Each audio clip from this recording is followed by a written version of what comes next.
Quorum being present, this town meeting is called to order.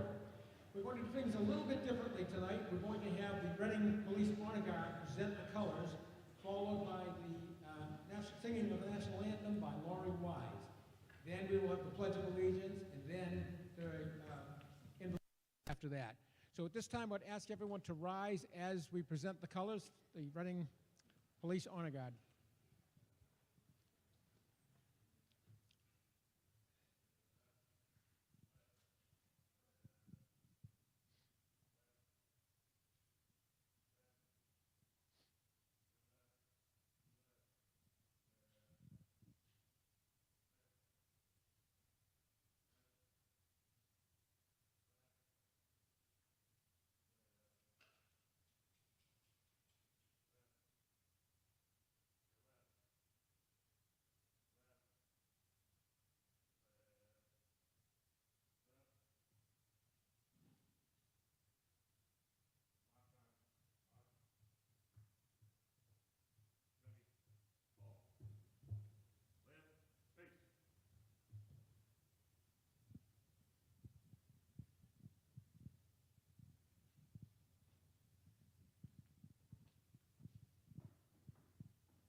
Oh,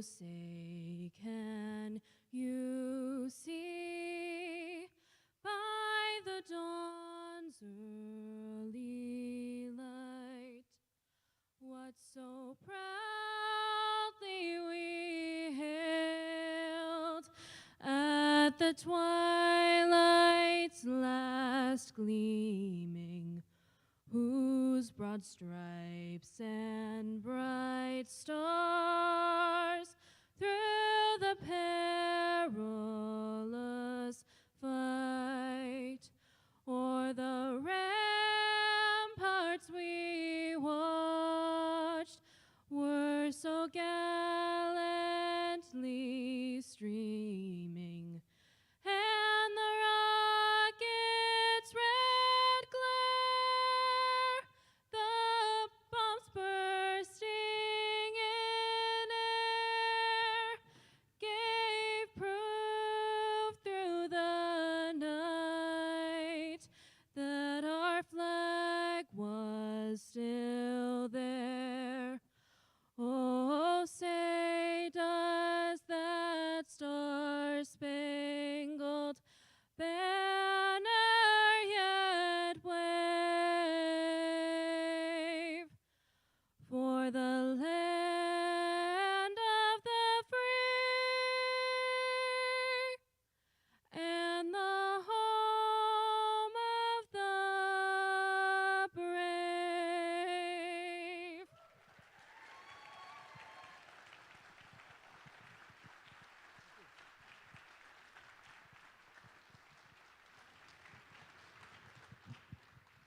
And now the Pledge of Allegiance. I pledge allegiance to the flag of the United States of America and to the republic for which it stands, one nation, under God, indivisible, with liberty and justice for all.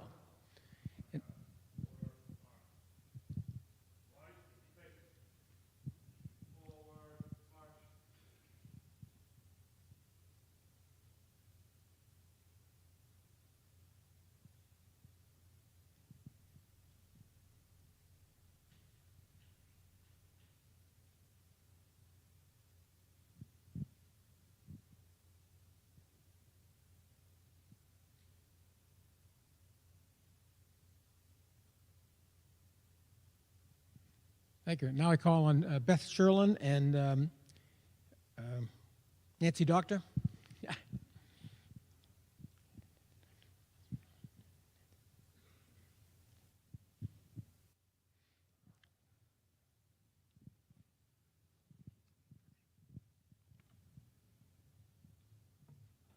I see trees of green, red roses too. I see them bloom for me and you, and I think to myself, what a wonderful world. I see skies of blue and clouds of white. the bright, blessed day, the dark, sacred night. And I think to myself, what a wonderful world. The colors of the rainbow, so pretty in the sky, are also on the faces of people going by. I see friends shaking hands, saying, "How do you do?" They're really saying, "I love you." I hear babies crying. I watch them grow. They'll learn much more than I'll ever know. And I think to myself, what a wonderful world. Yes, I think to myself, what a wonderful world. What's ironic is these lyrics have been hijacked as a wedding song. If people understood, this was actually written in the 60s at a time of great racial and political turmoil, much like today. So as we enter into town meeting, let's look for the light and not the dark. Thank you. And now, as is our tradition, we swear. Did we just lose everything? Oh, there we go. We swear in our newly elected and newly re-elected town meeting members. So if I could ask all of the people who have just been elected to please rise and take the oath of office, if you so choose. And repeat after me. I solemnly swear that I will faithfully and impartially discharge and perform all the duties incumbent on me as a town meeting member according to the best of my ability and understanding, agreeably to the Constitution and laws of the Commonwealth of Massachusetts, and to the Charter and bylaws of the Town of Reading. So help me God. Well, welcome.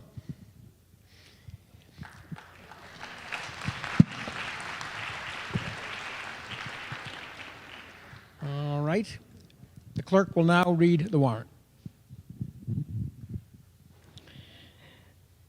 To any of the constables in the town of Reading, greetings.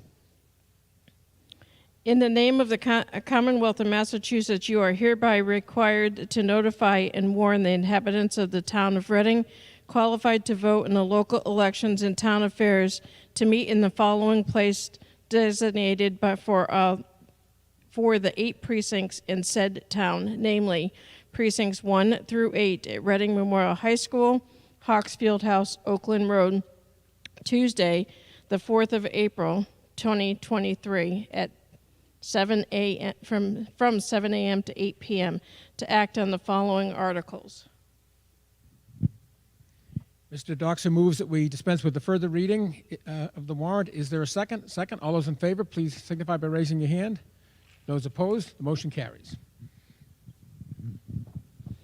By virtue of the warrant, I, Thomas Friedman, on March 13th, 2023, notified and warned the inhabitants of the town of Reading qualified to vote on town affairs to meet at the place and the time specified by posting the attested copies of the town meeting warrant in the following public places within the town of Reading. Precinct 1, Warren Killam School. Precinct 2, Reading Police Station. Precinct 3, Reading Municipal Light Department. Precinct 4, Joshua Eaton. Precinct 5, Reading Public Library. Precinct 6, Barrows School. Precinct 7, Birch Meadow School. Precinct 8, Wood End School, and Town Hall. The date of the posting being not less than 14 days prior to the April 4th, 2023, the date set for the town meeting of this warrant. Before we begin, the chair would like to remind town meeting members and inform newly elected members about some of the basic rules and how we will proceed. When you are recognized, please wait until you have the microphone before speaking.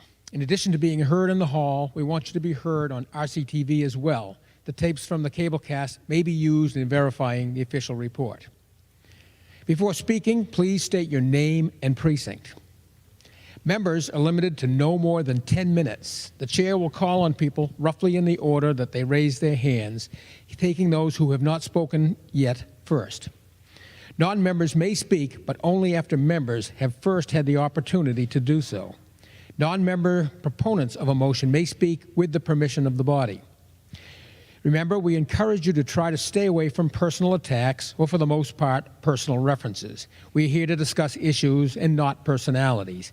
Keep in mind that these are our neighbors, and we're all trying to do the best we can do for the town. After debate has proceeded for a while, we may have someone move the previous question or simply move the question. That is a call to end debate. That motion itself is non-debatable and will proceed directly to the issue of stopping debate. It takes a 2/3 vote.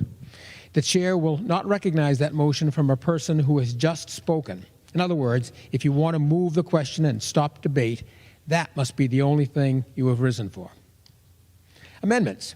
We may have people offer amendments to motions on the floor. When a motion for an amendment is accepted, we move directly to debate on the proposed amendment. Once disposed of, we return to debate on the main question. Other proposed amendments may be entertained as well. Town meeting members must be sitting in the lower portion of the hall if they want to be recognized as town meeting members and have their votes counted. I remind my counters to keep that in mind when tallying votes. Instructional motions. Article 3 is placed on the warrant by the Select Board and calls for instructional motions. These motions instruct various boards or individuals to do whatever the motion calls for. Proposed instructional motions were due at Town Hall last Friday. We have, I believe, 3 at this meeting. Although the article for instructional motions comes early in the meeting, Article 3, we generally lay this on the table and take it up at the end of the meeting, whenever that happens to be. There's often confusion about 2 particular motions, indefinite postponement and tabling. Let me give you a brief explanation of the difference. Indefinite postponement is a motion asking that the body not vote for a particular motion during the life of this town meeting. Although it is thought of not so much as a vote against a particular issue, but rather a postponement, the result is the same. Voting in favor of indefinite postponement has the same result as voting against the main motion. If indefinite postponement carries, the main motion is defeated. A motion to postpone is debatable. Tabling is used for another purpose altogether. Tabling temporarily puts a motion aside. It can be brought up again by anyone moving to take it from the table at any time before the final adjournment of the meeting. This motion is non-debatable, although the chair will allow a brief explanation as to why the motion to table has been made. Adjournment. There are 2 types of adjournment. At the end of an evening, we adjourn to a time certain. Tonight, for instance, when we are done for the evening, we presumably will adjourn until Thursday. When we are done with all of the business of town meeting, we adjourn sine die, which translates to without day. In other words, the meeting is complete. Finally, I'd like to explain how things are likely to proceed over the next few hours and the next few days. Tonight, we begin with Article 2 of the annual meeting warrant, and we will proceed as far as we can. On Thursday, the plan is to take up Article 12, the operating budget. With some luck, we will finish the entire budget in one night. If we should finish early, we will return to where we left off tonight. Also, the school superintendent requests that we take up Article 11 after the budget, Article 12. So if we get to them tonight, there will be motions to table both of them. I believe we are now ready to begin. Business under Article 2, State of the Town. Mr. Doxer.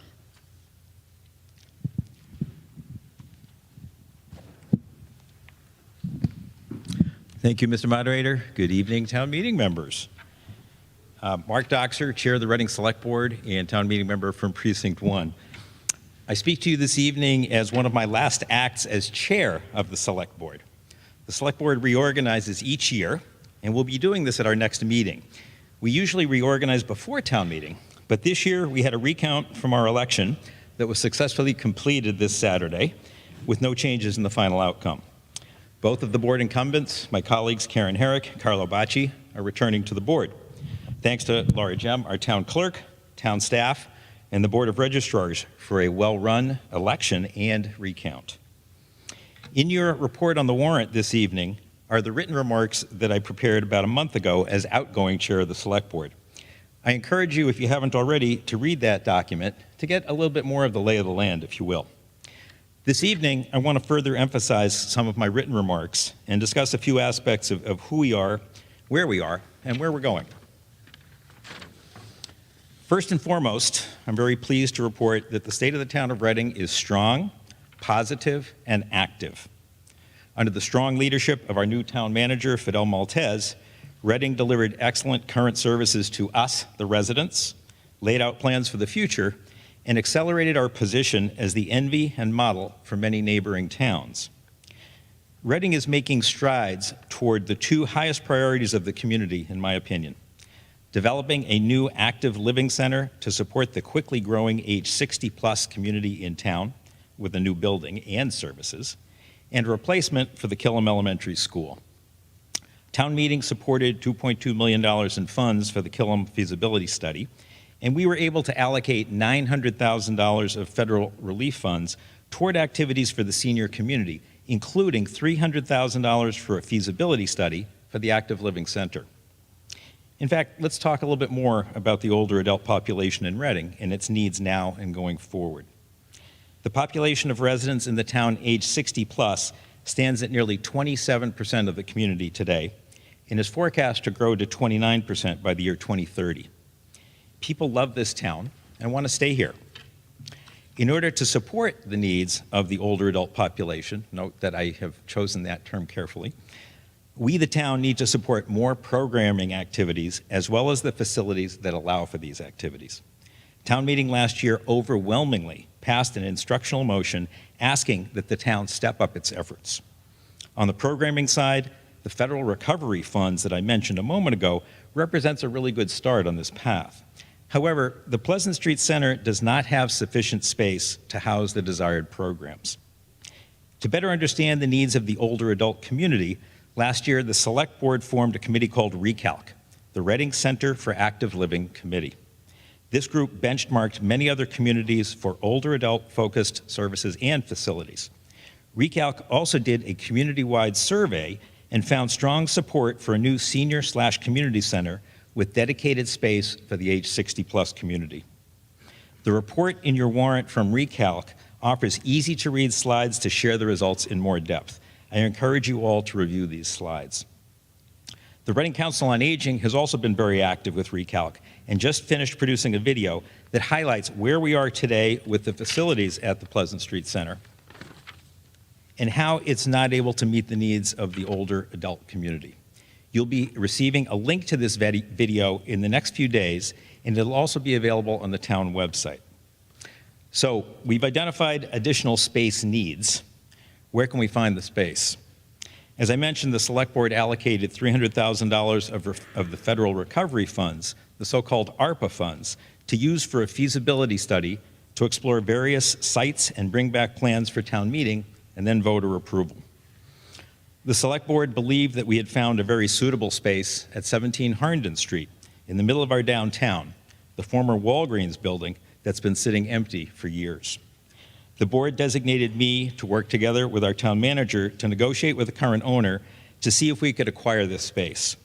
Several drawings were created to understand the potential for this space, ranging from very modest changes to a more dramatic and highly featured facility. In fact, we had hoped to bring a deal back to this town meeting in the form of Article 21.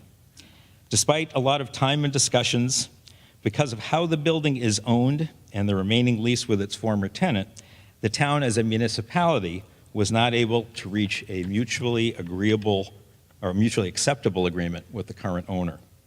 It was not about price, but rather about structure of the deal. We worked with town council and bond council to try to find a way, but we could not, and we've thus suspended discussions with the owner at this time. When we come to Article 21 later this evening, we'll be moving to indefinitely postpone the subject matter of that article because there's no offer for both the space and the development of the space to share with town meeting. This is very, very disappointing, as we believe this space would offer a very good solution. We invested a lot of time and effort to try to make it happen. So what are the next steps? We continue with our original plan of fielding a feasibility study to review potential locations and return to town meeting in the fall, hopefully, with a recommendation. The Select Board will be discussing this further at our next meeting on May 9th. The Select Board, with the help of an advisory committee of town volunteers, allocated more than $7 million in federal COVID relief funds to community projects.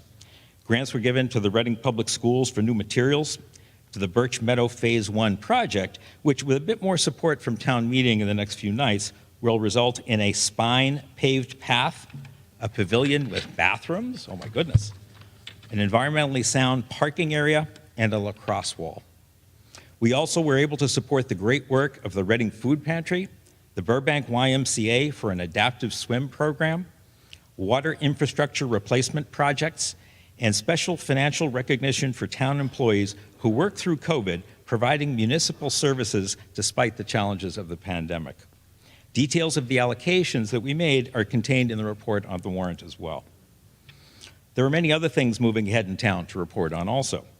Our purchase of Lot 5 at the edge of the town forest is moving ahead.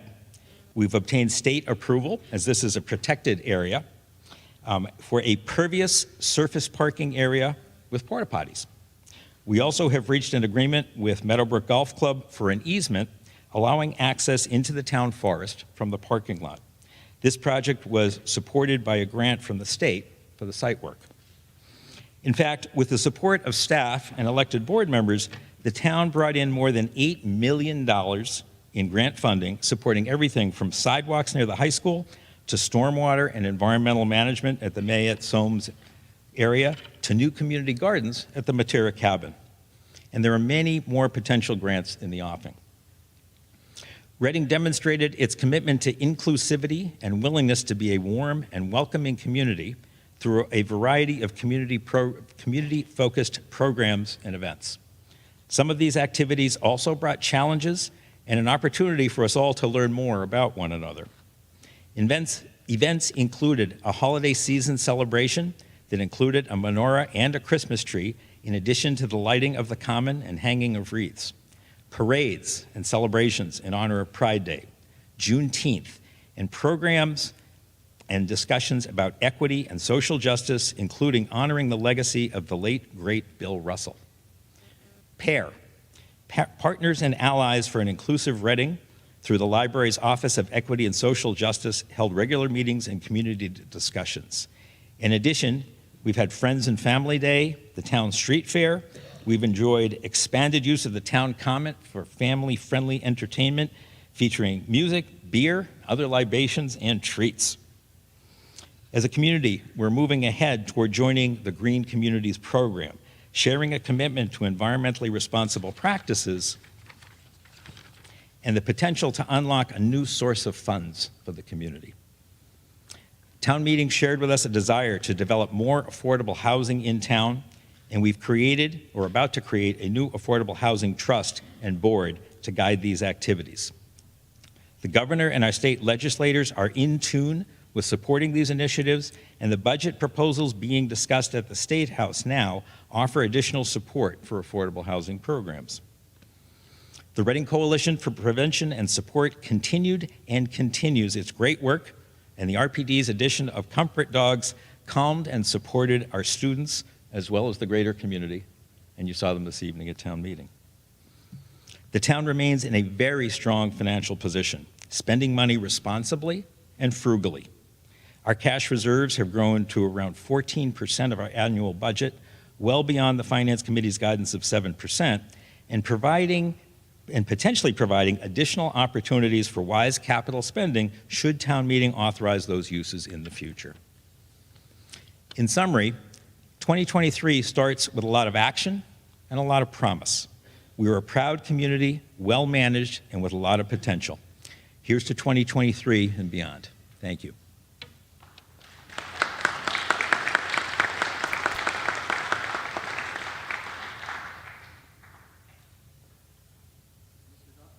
Mr. Doxer moves that we lay the substance of Article 2 on the table. Is there a second? Second. All those in favor, please raise your hand. Those opposed, the motion carries. Article 2 is laid on the table. Business under Article 3. Mr. Doxer moves that we lay the substance of Article 3 on the table. Is there a second? Second. All those in favor, please raise your hand. Those opposed, the motion carries. Business under Article 4. Mr. Maltese.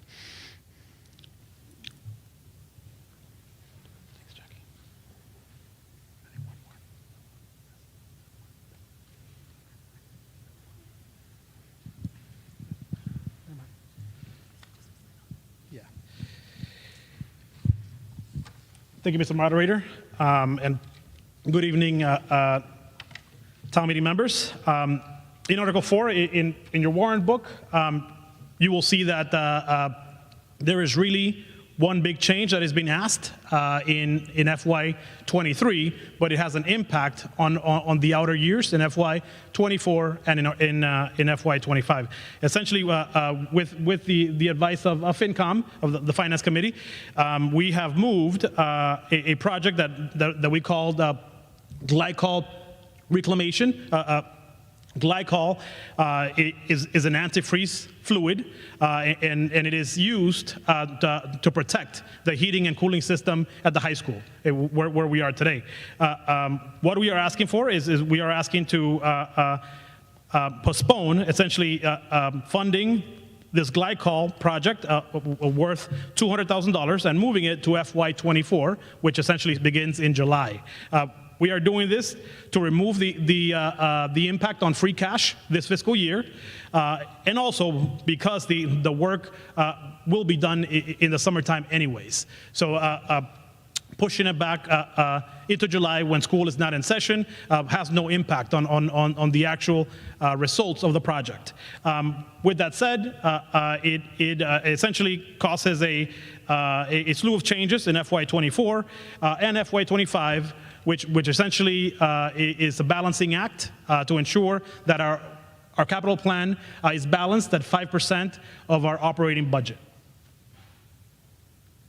And in this slide, you see the changes that I am referring to for FY25. In the enterprise funds, what we are asking for is we had a project that was originally slated for FY26. Given our healthy balances of retained earnings, which is the equivalent of free cash in the enterprise funds, we are asking to move up one sewer pump station project, which is in Joseph's Way. We're asking to move it up essentially from FY26 to FY25. Obviously, it has no impact on the upcoming budget, but it does lay the groundwork for FY25. In addition, just to preempt potential increases in costs, we have increased that expense line item from $100,000 to $115,000. And those are in summary, the changes requested under Article 4. Thank you. FinCom report, Mr. McDonough.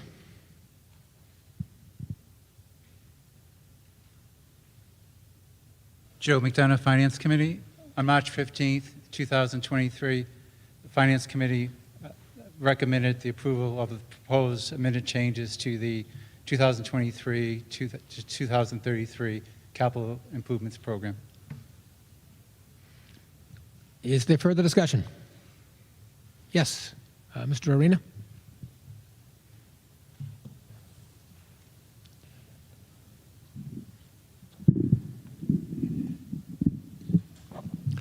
Thank you, John Arena, Precinct 1. Mr. Maltese, on the following page, if you scroll down a bit, could you elaborate? No, sorry, up a bit. The 215K in 2025, can you elaborate a little bit further on the school site improvements anticipated in the 215K? It's being moved up, so I assume it's being accelerated. What is that work, what is that money scheduled to do? So our facilities director is here. Joe, if you don't mind.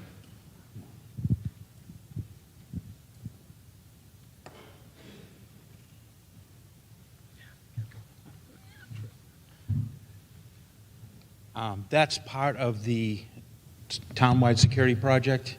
It's site improvements for enhancing access to the schools. Perfect. And back on the glycol reclamation, we're not into this is at the end of life. That fluid is at the end of life, so it's a removal and a replace. Is that the idea?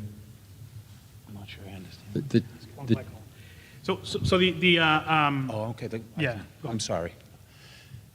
It's to remove the glycol that's in the system right now in the high school, to pump it out and have it taken away and disposed of properly, and then to refill the system. So it's end of life. The product that's in the pipes at the moment is at the end of its useful life, and you're renovating Yes. it. All right, thank you. Thank you. Further discussion? None appearing? Yep. Are we ready for the vote? All those in favor, please raise your hand. Those opposed? And the motion carries.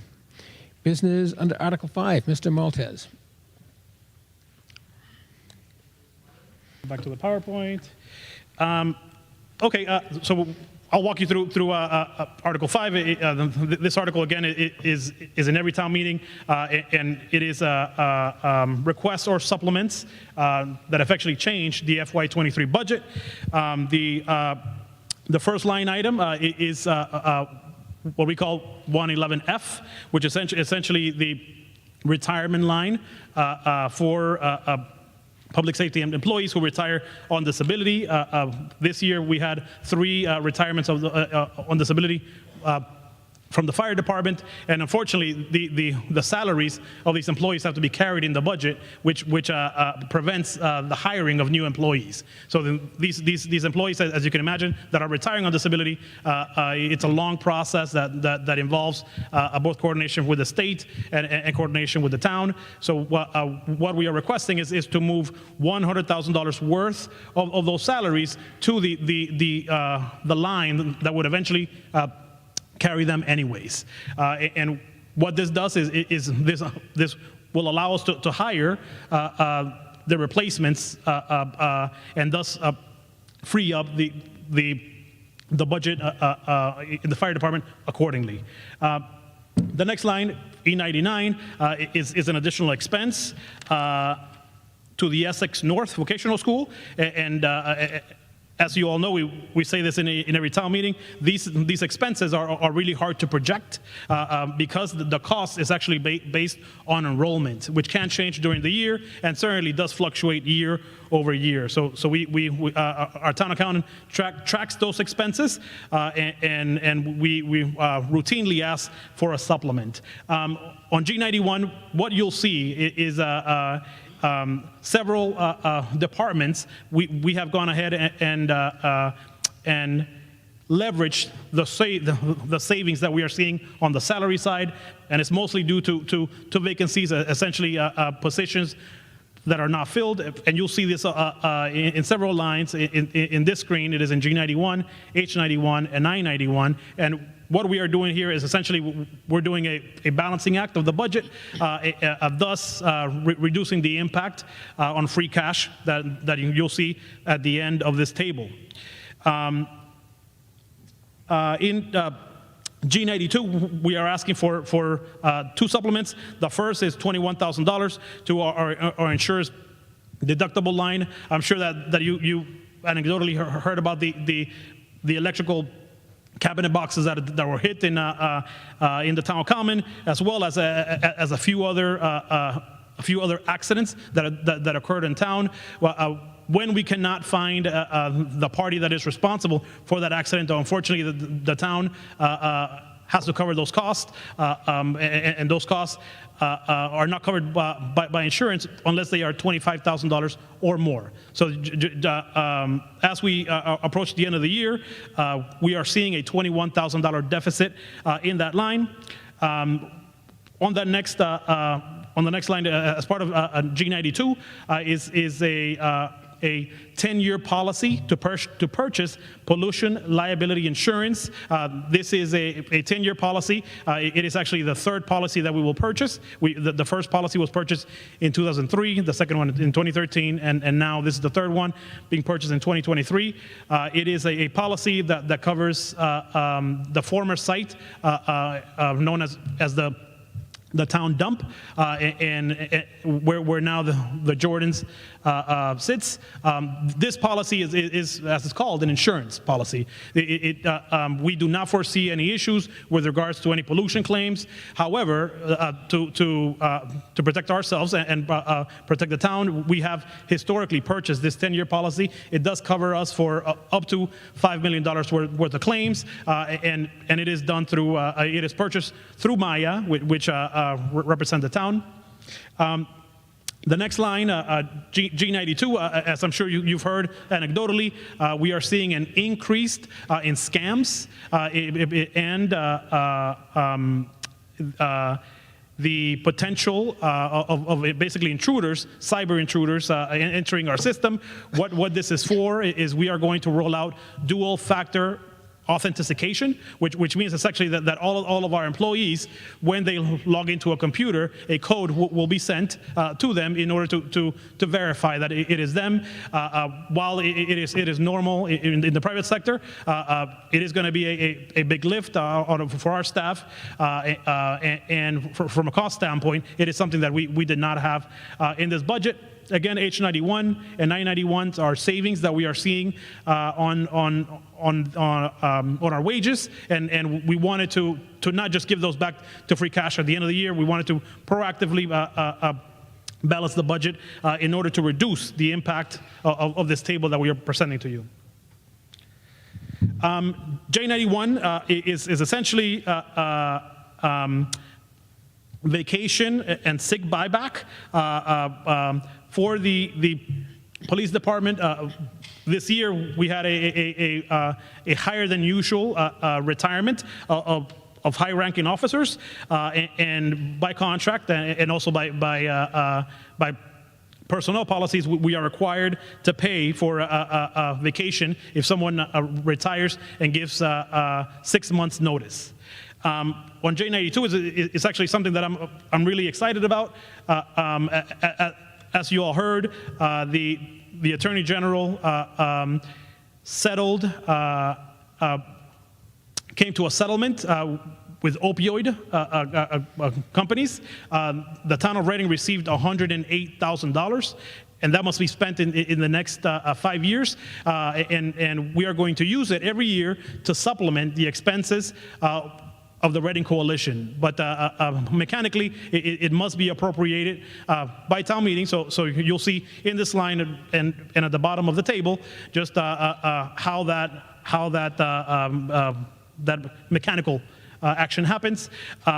With us using $21,000, it leaves roughly $87,000 left, which will be coming to you either in November or next April to continue the excellent work of the coalition. K91 is a savings in salary expenses that we are using to again reduce the amount of free cash that we will eventually ask as part of this article.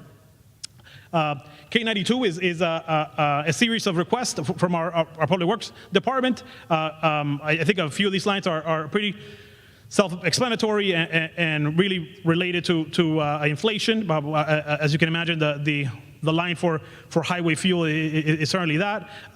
We purchase a fuel for all town vehicles under the Public Works line item.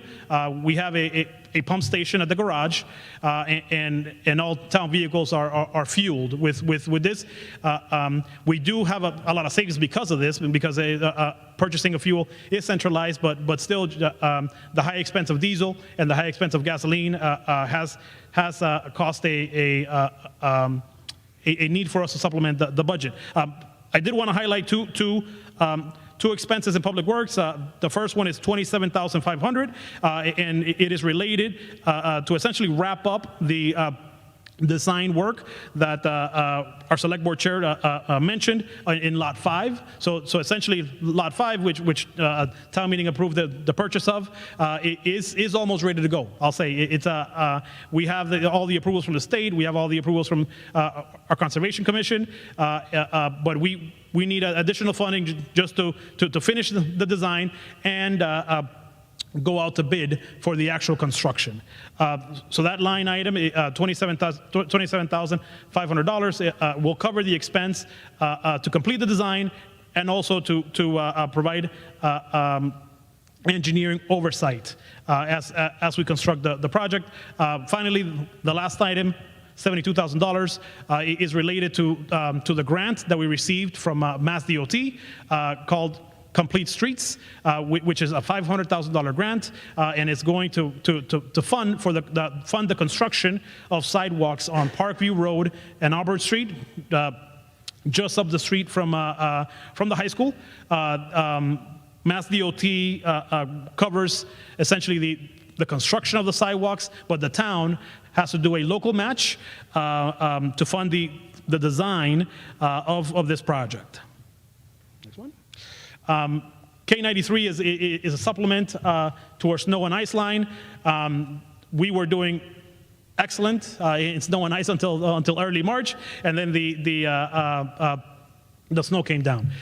So March was very rough.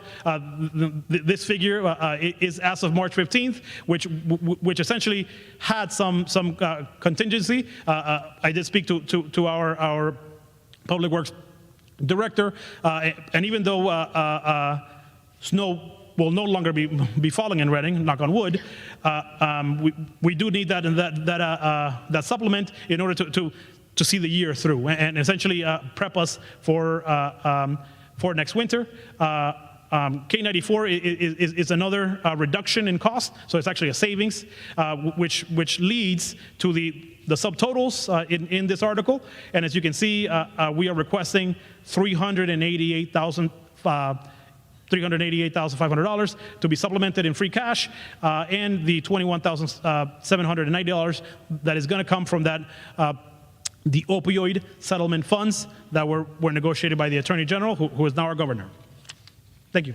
I'm sorry, I had the price. FinCom report, Mr. Coram. I'm sorry, Mr. Moderator. I missed just a couple. These should be quick. So in the enterprise fund, we are requesting essentially to continue funding the upgrades of SCADA. SCADA is the computer system that allows our water and sewer team to monitor the operation, pump stations, valves, etc. We're asking to supplement the funds that were previously authorized in Walker's Brook Drive in order to pave the street once the water main gets completed, and we're asking for a supplement of $10,000 because the cost of copper has just gone through the roof. This totals $160,000, $110,000 from water enterprise reserves, and $50,000 from sewer enterprise reserves. Thank you. Thank you. Mr. Coram. Jeffrey Coram, Finance Committee and Town Meeting Member from Precinct 7. The Finance Committee discussed this article on March 15th, 2023. We felt a little bit of context might be helpful for the town meeting members, particularly those who are new. As Mr. Maltese said, this article is a typical piece that shows up every year as the budget. We're going to vote later tonight on a budget for next year, so that last year at this time, certain things were hard to anticipate or predict. As the Select Board Chair mentioned earlier than that, we also have a very nice free cash balance of 14% of our operating budget, so we can easily handle the $388,000 extra from free cash. The other point that I felt was important to make was that this is a revision to the expenses line section of the budget, where, and we typically do not have a corresponding revision to the income, where we would see possibly revisions there. In particular, that the town accountant mentioned that we have already regenerated more than this $388,000 in interest earnings on the large free cash balance and other savings. Therefore, I felt important to point out that we expect that this free cash will be regenerated, and so if we have later discussions on use of free cash, we should not be concerned that that we're spending up the extra free cash in this way. So in conclusion, during our meeting of March 15th, the Finance Committee voted 8-0 to recommend this article to town meeting. Thank you. Thank you. Is there Mr. Brown?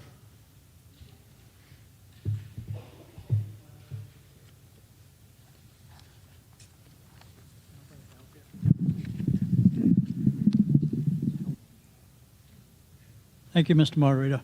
The $27,500 for the design of Grove Street. I think people have to keep in mind, when this parking lot is finished, the net gain of parking spots will be 11. So that works out the purchase price of $40,000 per spot, plus $27,000, whatever it is, for the design. How much is it going to cost to build it? Now, I have suggested to the town manager, and I don't know what the outcome will be, but try to get the National Guard to come in and see if they can do it. Because we did the Wood End Cemetery with the National Guard, and it cost us about $800 to have all the fill done. So just remember, folks, you're only gaining perhaps 11 parking spots because the amount of space you're taking out to build this is coming out the parking spots that are already there. Thank you. Mr. Arena.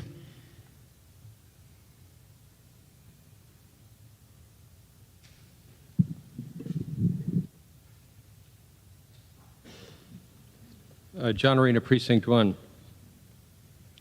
A couple questions in order.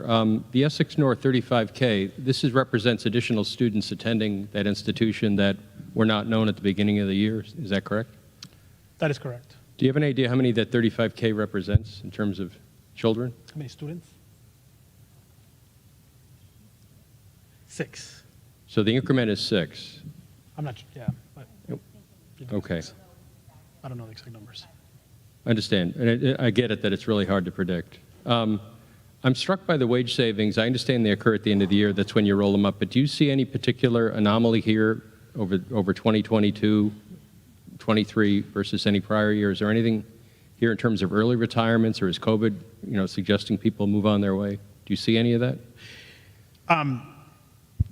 We see a lot of that. One thing in particular that we saw, and you see it in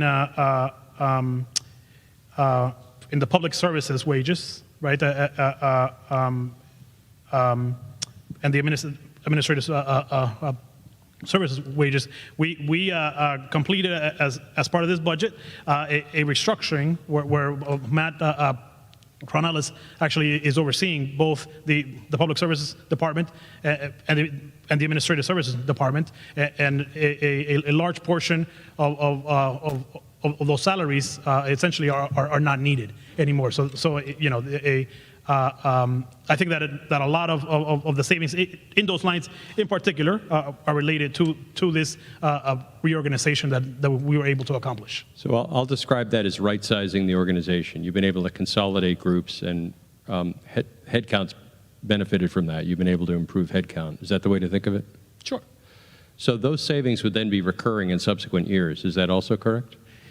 Yes. So I guess yes and no. It's right-sided, right. So it's not going to be. They won't compound, but in the FY24 budget, all of those savings are captured, and if you'll see that in the budget, which we'll talk about on Thursday, it shows essentially that the net headcount is still 0. Okay. The pollution liability insurance, it strikes, prior to this proposal here, was there a prior pollution liability insurance policy in force? Yes, sir. So this is the third policy that we purchased. That's what you meant when you mentioned it earlier. Exactly. I'm surprised this wasn't in the budget then. I know it happens every 10 years, so maybe we miss it on that basis, but I'm surprised it wouldn't be in the budget. Or you accrue for it over the 9 years and pay it out of a revolving fund in the 10th. To be honest, Bob left me a lot of notes. I'm sure it was in one of those notes. Okay. Because these lumpy kind of expenses that happen every so often, you really want to peanut butter them so that they don't hit you in a particular year, and then you have no way to predict them in subsequent years. Agreed. The $30K for tech enhancements, is that recurring or one time? One time, and it is to purchase the software essentially that allows the Are employees getting like the RSA fobs? Will they get a fob, or is it on their phones, or how does that work? We're trying to figure it out, and it's hard because not all employees are the same, right? So an office employee, that has a cell phone is different than a police officer that's in a vehicle. So we're trying to figure out the right solution. Question on the coalition expenses funded by the opioid settlement. Once you expend that $108K, you will have had 5 years of additional spend at the 21, 22K level. Doesn't that create a spend cliff in year 6, where you've kind of had this pattern, and now in year 6 the money's gone? Don't you create a cliff? Absolutely. So that is something that we talked about, and we're not walking into blindly. I guess the good news actually is that the Attorney General just disclosed probably a month ago, and the MMA has written articles about the fact that an additional settlement is being negotiated, but with CVS and Walgreens and other retailers that it is going to supplement that $108,000. Right. A 5-year window is going to be longer, but what we are trying to fund is certainly not staff. It is programming only that could be dialed back at any time. That's really the point. It can't be wages because you'll end up letting somebody go. Completely agree. The $85K for highway fuel, that's just incremental cost due to pricing. Is that correct? Correct. Okay. It wasn't, in terms of gallonage or consumption, it was properly sized. This is purely the rate we're paying for the fuel. True? Absolutely. All right, thank you. And lastly, on snow and ice, back when I served on the board, there was a means to petition the state for excess snow and ice funds, which is one of the reasons we underfunded snow and ice constantly, because it's one of the few cases you can request money back. Do we intend to do that for any or part of this $50K? No, I mean I think when we say underfund, we fund to what we believe is a normal winter, right? But a normal winter has been changing. This $50,000 is just seeing, as I said, in February, we had $125,000 in that line, right? I mean, and I received a call from the Chronicle who was raving about the fact that we were going to have a lot of savings, but unfortunately, March was a different story, right? So it's really hard to say what is the right amount. My question's not on guessing it right. You'll always get it wrong. Sure. I believe the snow and ice budget is one of the only ones that if you overrun it, you have a means to go to the state and request emergency reimbursements. That motivates us to size it, right-size it, but don't go crazy. Don't estimate the 100-year storm, because you have a means to claw back some of your excess spending. It's just an idea. We did it regularly. I'm not sure if 50K is worth doing it, but. And lastly, on the enterprise funds, do any of those really belong as capital improvements? I know it's small dollars, but the SCADA upgrades times 2, that's a long-lived asset. Why wouldn't you put that in the capital plan? Yeah, I mean, it certainly could be, but it's more software upgrades. It's more of it's not a new system. It's continuing to upgrade and make improvements to our existing system. So I definitely see your argument that it could be funded in the capital plan. It's just instead of hitting the operating budget, where it crowds out some other spending or hits free cash, you'd put it in the capital budget and time it, and it's within the 5% policy, and so it's level funded. You don't have to hit the operating budget. Yeah, the enterprise fund are self-funding. I know. Right, exactly, and they're outside of that 5%, right? So it doesn't really, the same math doesn't apply. I get it, but all right. Thank you. Thank you. Further discussion on the motion under Article 5? Oh, yes, Mr. Sasso. Thank you, Mr. Moderator. John Sasso, Precinct 2. Just a quick question. Others may have this. So in the past, if we had, for example, in the earlier article, added additional capital, we would see it as a line item in this adjustment here. And I know in April of last year, when we approved the FY23 budget, I believe that glycol reclamation was in it. So I'm just curious, why aren't we seeing that as an offset from a budget perspective? And again, may just be completely forgetting why, so if you could help, that'd be great. Sure, yeah, so we flagged the glycol project in November town meeting, but we did not ask for funding. And the reason for it was because we knew it had to be done this year, but in particular, the price of glycol was fluctuating so much with inflation, and because it was a commodity that we were afraid to essentially pin down a number to it. So just to say that in summary, it was never, the expense was never requested from town meeting. Therefore, there is nothing to remove because it was never added. Okay, no, great, thank you very much. Further discussion? Are we ready for the vote?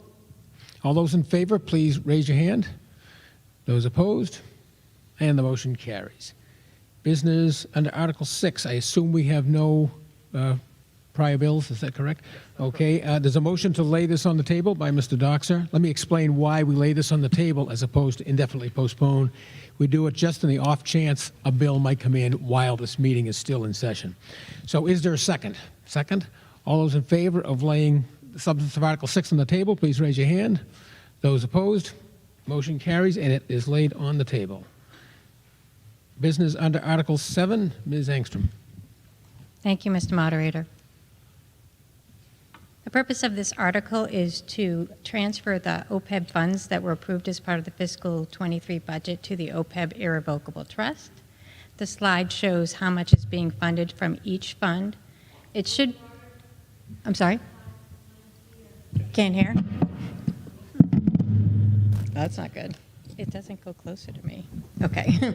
Can you hear me now? Okay. I'll start over. The purpose of this article is to transfer the OPEB funds that were approved as part of the fiscal 23 budget to the OPEB Irrevocable Trust. The slide shows the amount that's being transferred for each one of the funds. I should note that the enterprise funds are fully funding their annual required contribution to fully fund this liability by like 2030. But the general fund is unable to fully fund their annual required contribution, so it's just a portion of what they should be paying. And there's the hope that when we fully fund our pension in 2031, that we can redirect funding to the OPEB liability to bring it down. FinCom report, Mr. Zarrow.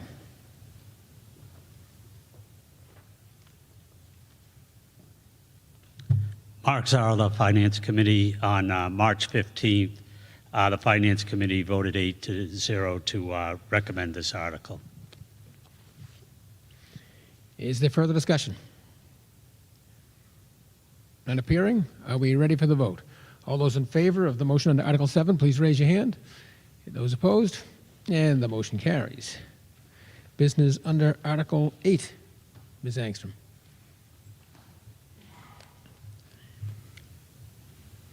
Thank you, Mr. Moderator. We're looking to table this article as we did not receive any stabilization funds or smart growth stabilization funds to move. So this is looking to be tabled. I'm sorry, I don't know why I had trouble hearing you. So we're looking to table it. Oh, okay, indefinitely postpone? Yeah. You want to table it as opposed to? Oh, indefinitely. Indefinitely postpone, Yeah. okay. So Did I put indefinitely? Mr. Doxer moves that we indefinitely postpone the substance of Article 8. Is there a second? Second. Is there any discussion on that?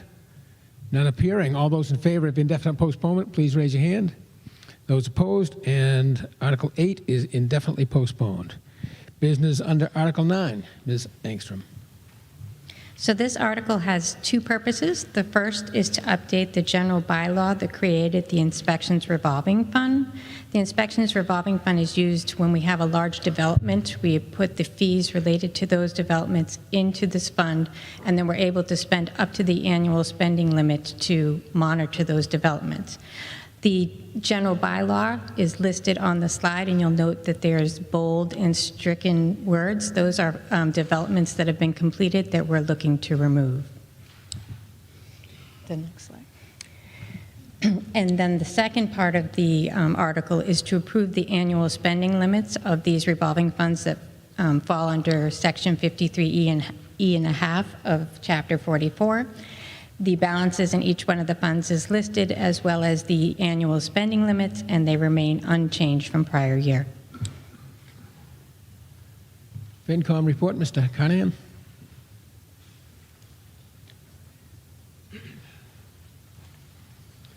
Thank you, Mr. Moderator. Joe Carnahan, Precinct 7 Town Meeting Member and Finance Committee.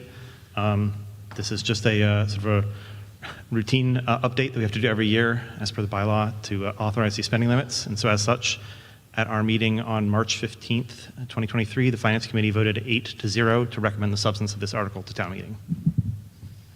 Bylaw Committee, Mr. Struble.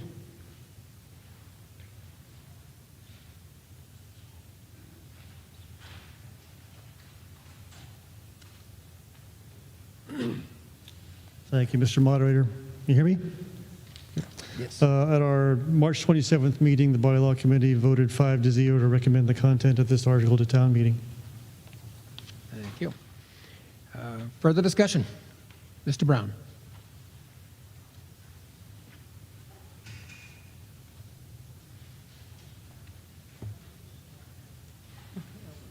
Thank you, Mr. Moderator. Bill Brown, Precinct 8. I'd like to move to amend the inspection revolving funds down to $175,000, please. Okay, can we have that put up on the screen? The inspection revolving fund, do you say, Mr. Brown? The inspection revolving fund, yes. You said 175? Yeah, move it down to 175 from 250.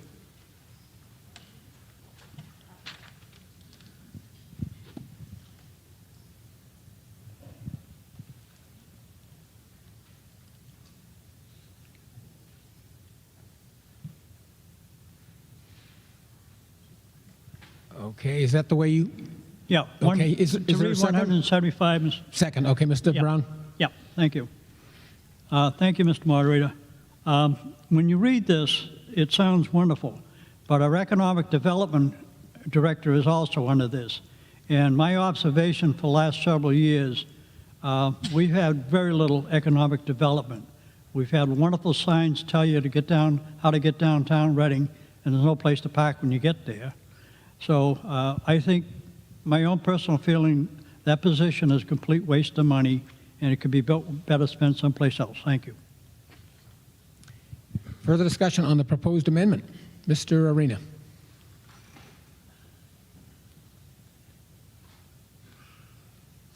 You just have two microphones. John Arena, Precinct 1. Could anyone in attendance speak to the actual use of this fund over the last several years? Does the reduction proposed, would it have impacted prior year's actual spend as a matter of record? And what has the actual spend been out of the inspection revolving fund practically? Yeah, we're trying to figure that out just on the fly. I mean, Mr. Brown is right. It does cover, and in the warrant book, it's on page 118. So it does cover the salary cost of the economic development director. It also does cover, though, additional expenses that are miscellaneous expenses, if you will, of the inspection department. It's hard to answer on the floor. If we're going to be okay, but I think what I would say is that if it's not okay, we would come to town meeting and explain in November or in April and explain why the $175,000 is not okay. I don't mean to embarrass anyone, but effectively, if that's covering the facilities director, it's really the increment above. It is not. Say again? It is not. It is not covering the facilities director. It's not. I'm sorry. It is not. So I said the economic development director. Oh, sorry, the economic development. So only the amount above that economic development director is the expense portion that's drawn out of here. The balance is essentially a salary. We would have to do a lot of research, but in theory, okay. Yes, that is correct. I guess the only way to figure this out, and it's unfortunate we don't really have the numbers tonight, is does this really impair the use of the fund? I think having excess funds sequestered in revolving funds of any stripe that don't get used, they just kind of permanently stationed there, it's probably not the best use. Yeah, and I'll clarify that this doesn't mean that we spend $250,000 every year. It means you could. It means we could, but it's a self-funding revolving fund, right? And the article essentially gets permit fees and inspection fees from those projects that are listed, right, in the bylaw, and essentially those fees in particular are put into this revolving fund, right, and it funds things related to either community development, inspections, or work in the downtown. What is the net effect then of lowering the ceiling with regards to permit fees, et cetera? Were you to charge fees in excess of the ceiling, what would happen with those proceeds? They'd They flow will into the sit. Sorry? They would essentially accumulate in the revolving fund. If the revolving fund were already tapped out, we're already at ceiling, what would happen to those funds then? So if we met the ceiling of $250,000 as it was written, right, then any funds in excess of $250,000 we could not use without prior approval of town meeting. So it would essentially sit in that revolving fund until it is appropriated by town meeting. I see. Thank you. Further discussion on the proposed amendment? Mr. Brown?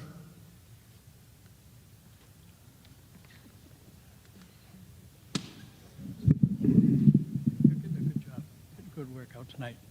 My intent of the motion was to do away with the economic development position. Give me a figure and I'll amend the motion that way. I'm sorry, what did you say? My intention is to do away with that economic development person's salary. Give me a figure and I'll amend it to that amount. That's all I'm asking for. Gotcha. What's you get, 50,000, 60,000? Tell me. I would say that if that was your intention, Mr. Brown, it wouldn't be part of this one. It would be part of the budget for FY24. Well, it's still coming out of this fund. It is, but where in the budget can I cut it then, or attempt to cut it? On Thursday, we will vote on the FY24 budget, and this will be line G91, I believe. Okay. Well, will you give me a salary that I can make that motion of? It's in the budget. Okay. It's in the budget book. But that's my intent. Page 118. Yeah.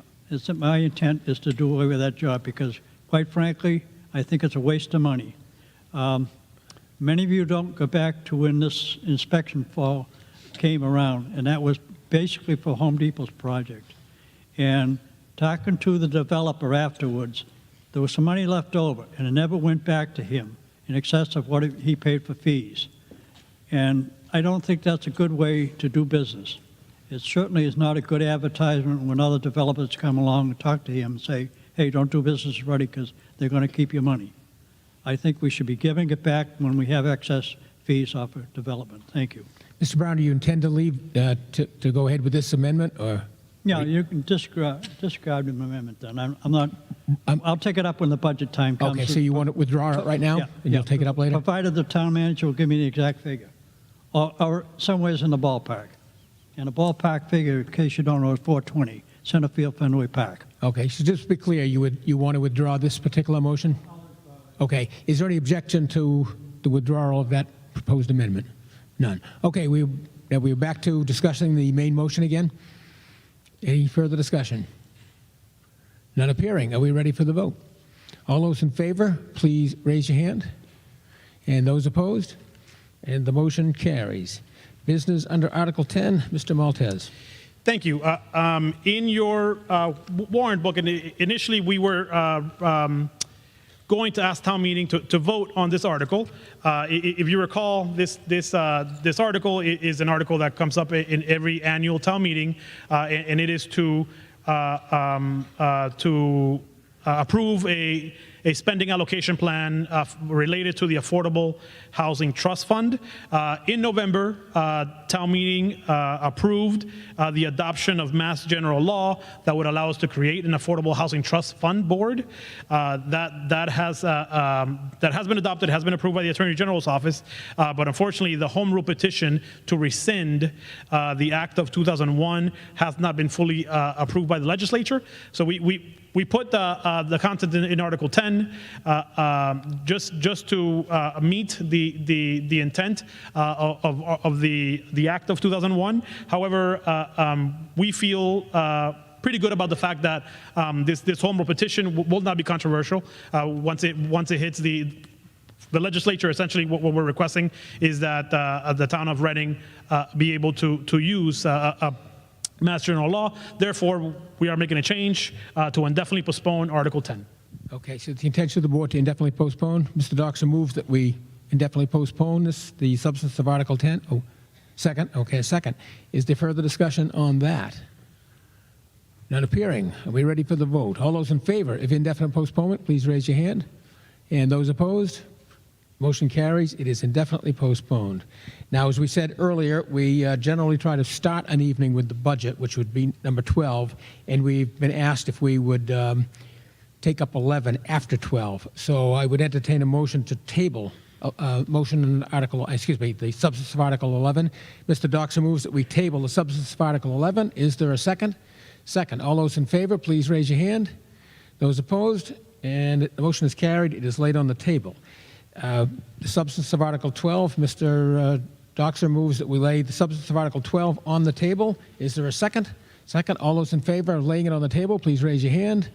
Those opposed? The motion carries. Business under Article 13. Mr. Cole?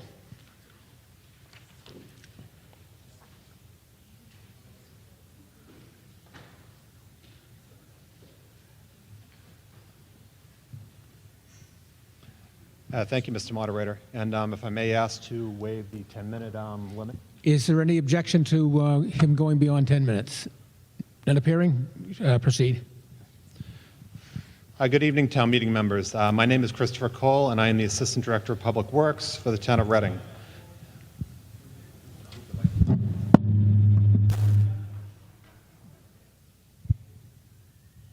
That better? Okay. So I'm Chris Cole, and I'm the Assistant Director of Public Works for the town of Reading.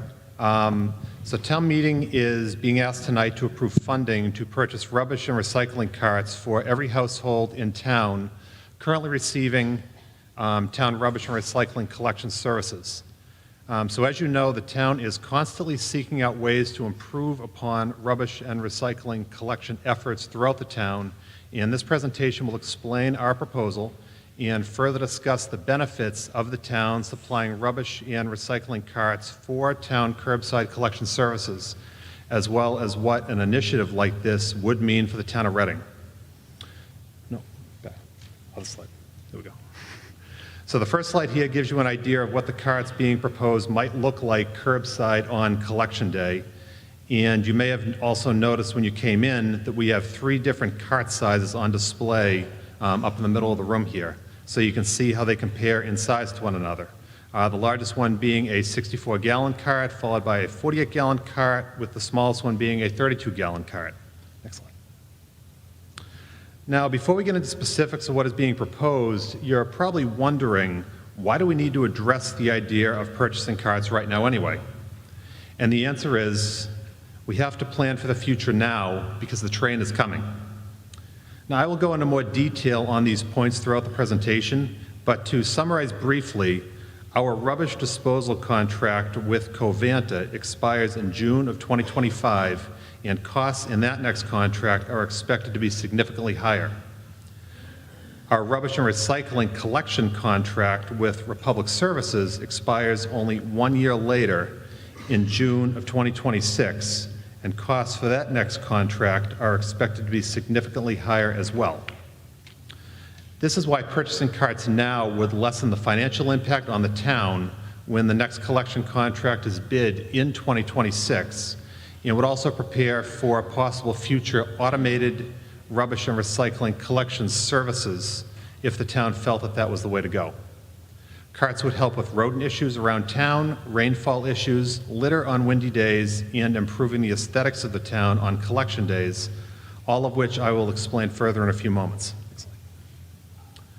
So as I just said, the town is currently in a 5-year contract with Covanta for rubbish disposal, which expires on June 30th of 2025. Our current tipping fee is $95.48 per ton. Next year's rate will increase by 3% to $98.35 per ton. Reading currently disposes of about 7,000 tons of rubbish per year. To give you some perspective on what other communities are currently experiencing the cost increases related to rubbish disposal contracts, Newburyport, Massachusetts, which is actually smaller in population than Reading, recently opened bids on a 1-year disposal contract with Covanta and saw the contract price increase by over 50%. The town is also currently in a 10-year contract with Republic Services for rubbish and recycling collection services, which expires only 1 year later on June 30th of 2026. As you may recall, JRM was purchased by Republic in May of 2022.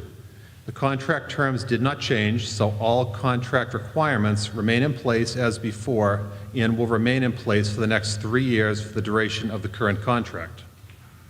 The town's current annual contractual cost for rubbish and recycling collection services is $1,146,975. The contractual costs increase by 3% each year for the duration of the contract, resulting at a cost of $1,181,384 in FY24. To give you some perspective on what other communities are currently experiencing for cost increases related to rubbish and recycling collection, Danvers, Massachusetts, which has a very similar population to Reading, opened bids for a new rubbish and recycling collection contract just a little over a month ago. Now, Danvers is just about to complete an 8-year contract with Republic Services, formerly JRM as we were, and has the same style of collection services that Reading currently has. Danvers made the decision to purchase carts for every household, just as we are proposing here, and also decided to switch to automated collection in their next contract, which has a 5-year duration and takes effect on July 1st of 2023.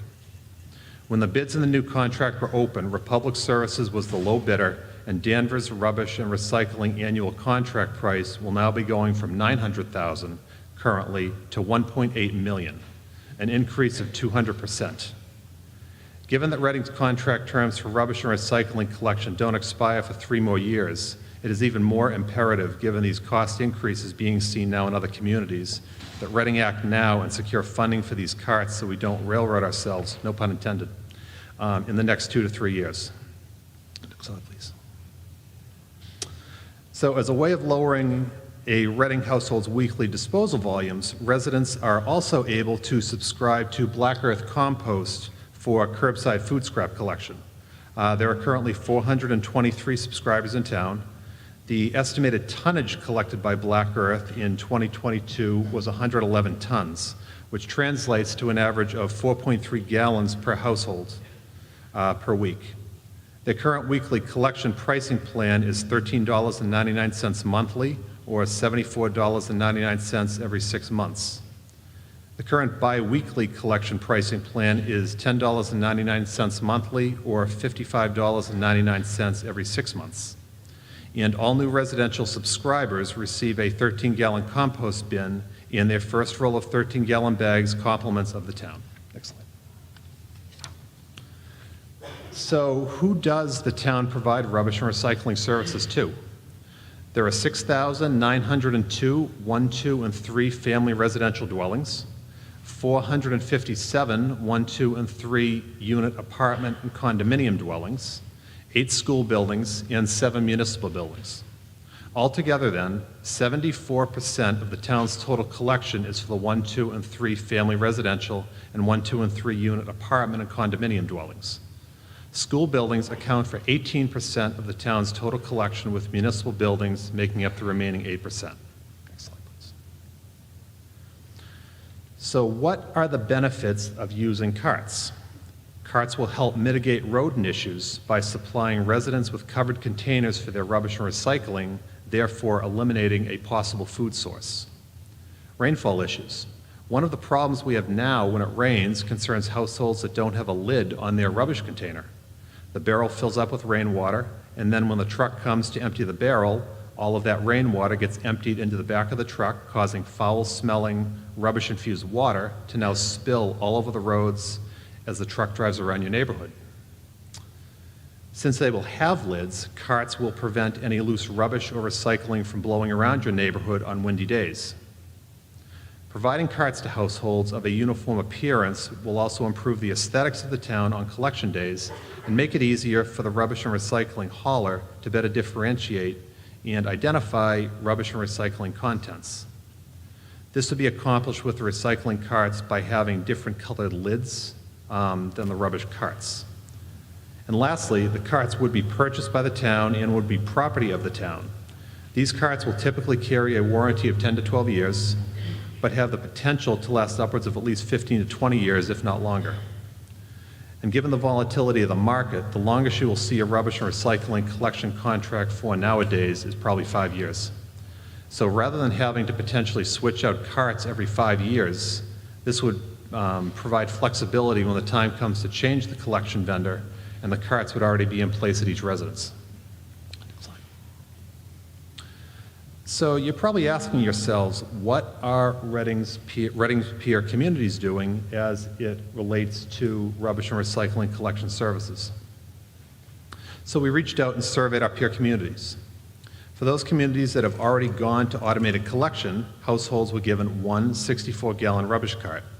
They were also given one 64-gallon recycling cart if their recycling was collected weekly, or one 96-gallon cart if the recycling was collected bi-weekly. For those households in which one 64-gallon cart was not sufficient for their weekly disposal needs, they were given the option of either leasing a second cart annually, or they could purchase overflow bags to be placed alongside their cart. When asked how they manage bulk item disposal, their contract allows for one bulk item per week, as ours currently does, or if they have a large quantity of bulk items to dispose of, they can contact their rubbish hauler and pay for a separate pickup, which is also the same for Reading. Next slide. So under this proposal, what would residents have for options who generate more volume than the one rubbish or recycling cart could hold, which would be a decision made by the select board on what options the town should pursue at a later date. One option, which will be discussed and voted on by the select board at a later date, is the use of overflow bags. This would be a preferred option, as the bags would minimize administrative involvement by the town. Residents could purchase 30-gallon overflow bags to be placed alongside their rubbish cart. The overflow bags could be purchased at local grocery and convenience stores. Locations are determined by the town. Retail costs to the resident would be in the range of $2 to $3 per bag, but probably closer to the $2 end. Most communities typically offer a roll of 5 bags for $10, for example. The actual purchase price by the town, however, would only be around 38 cents per bag. Waste Zero would be the vendor and would monitor all store inventory. The town would only deal with Waste Zero and not with any of the local retail establishments. So the difference in the retail cost and the town's purchase price would account for the town's disposal costs and any administrative costs for Waste Zero and working with the local stores. These bags are made of a heavy-duty plastic, 1.5 millimeter thick, and come colored with the town's seal on them to distinguish them from a regular trash bag. Another preferred option is for residents to subscribe to Black Earth Compost curbside collection program to eliminate the food scraps from their rubbish stream and reduce their weekly curbside rubbish volume.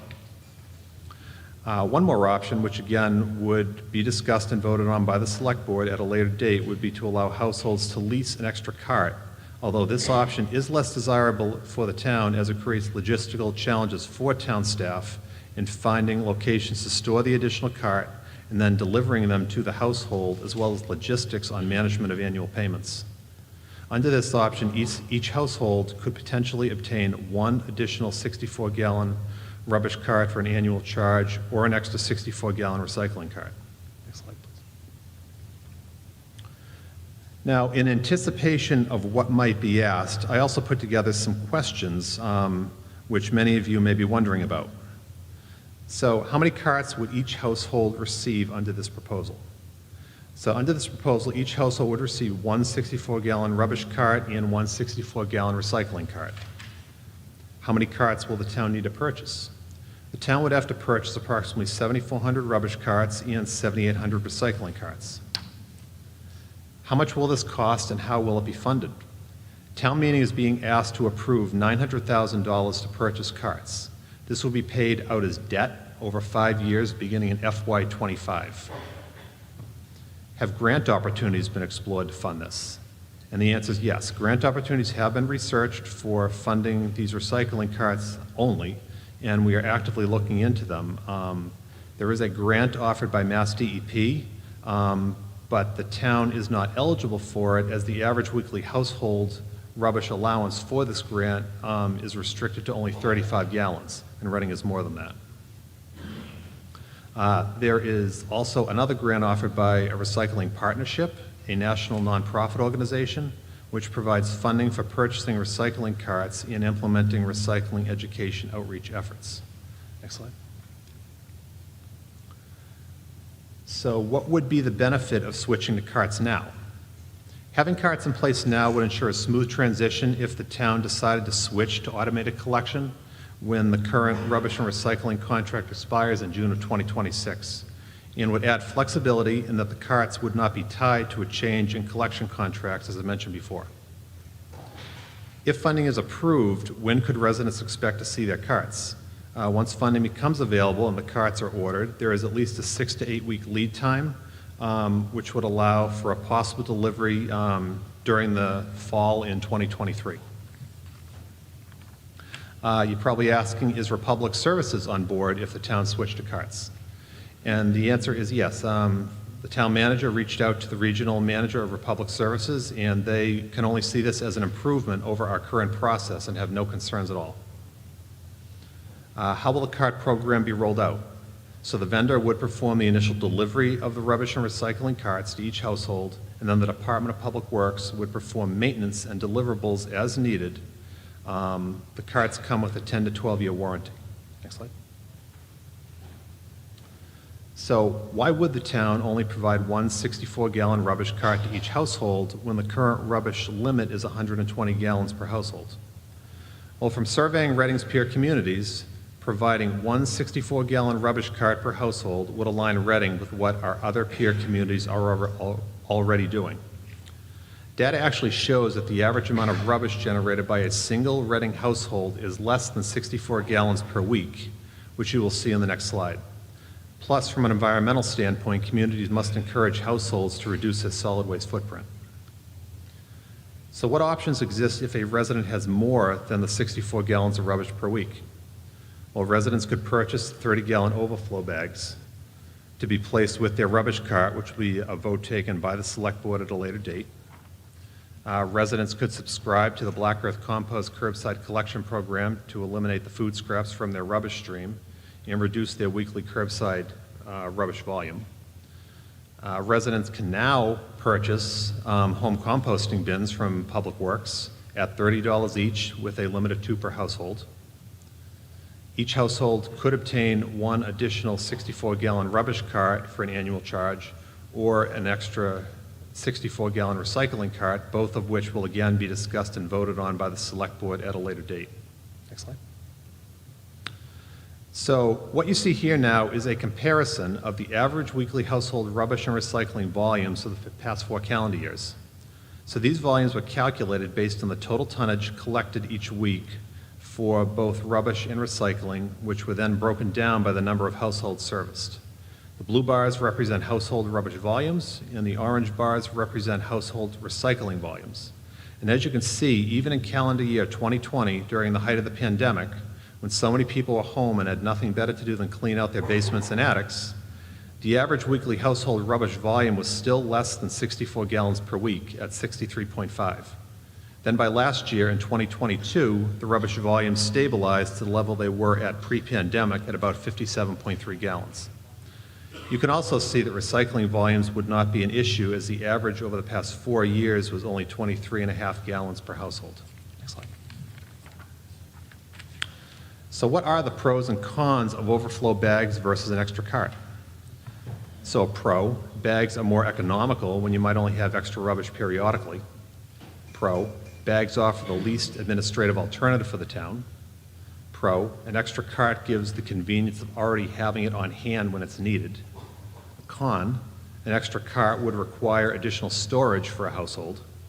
Con, allowing an extra cart creates logistical challenges for town staff, since the town would be responsible for storing and distributing additional carts as well as managing resident payment options. How will residents dispose of bulk items?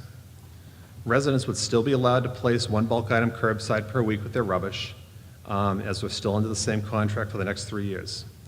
And as a reminder, a bulk item is defined as a piece of furniture, toilet, fiberglass tub, grill without the propane tank, lawnmower with all the fluids drained, countertop, microwave, etc., all of which is not to exceed 60 pounds per item in weight. What can residents do with their old rubbish and recycling containers? Well, the old red recycling bins make great storage containers. Any plastic containers that a homeowner does not want to retain can be recycled at a rigid plastic collection event. Any metal containers can be recycled through the curbside scrap metal collection day that's held annually in the spring. This year it's being held on May 12th. Next slide. So now, as many of you are aware, the town recently surveyed Reading residents to acquire feedback related to this rubbish and recycling cart proposal. 1,470 participated in the survey, and here are the results. So of those that participated in the survey, the majority had 3 to 4 members in a household at 55%, with 3% of households having only 1 member, 19% of households having 2 members, 22% of households having 5 to 6 members, and 1% of households having 7 members or greater. Less than 1% of the participants chose other. Next slide. So here you can see that 65% of households which took the survey contained children under 18 years of age, and 3% preferred not to answer. Next slide.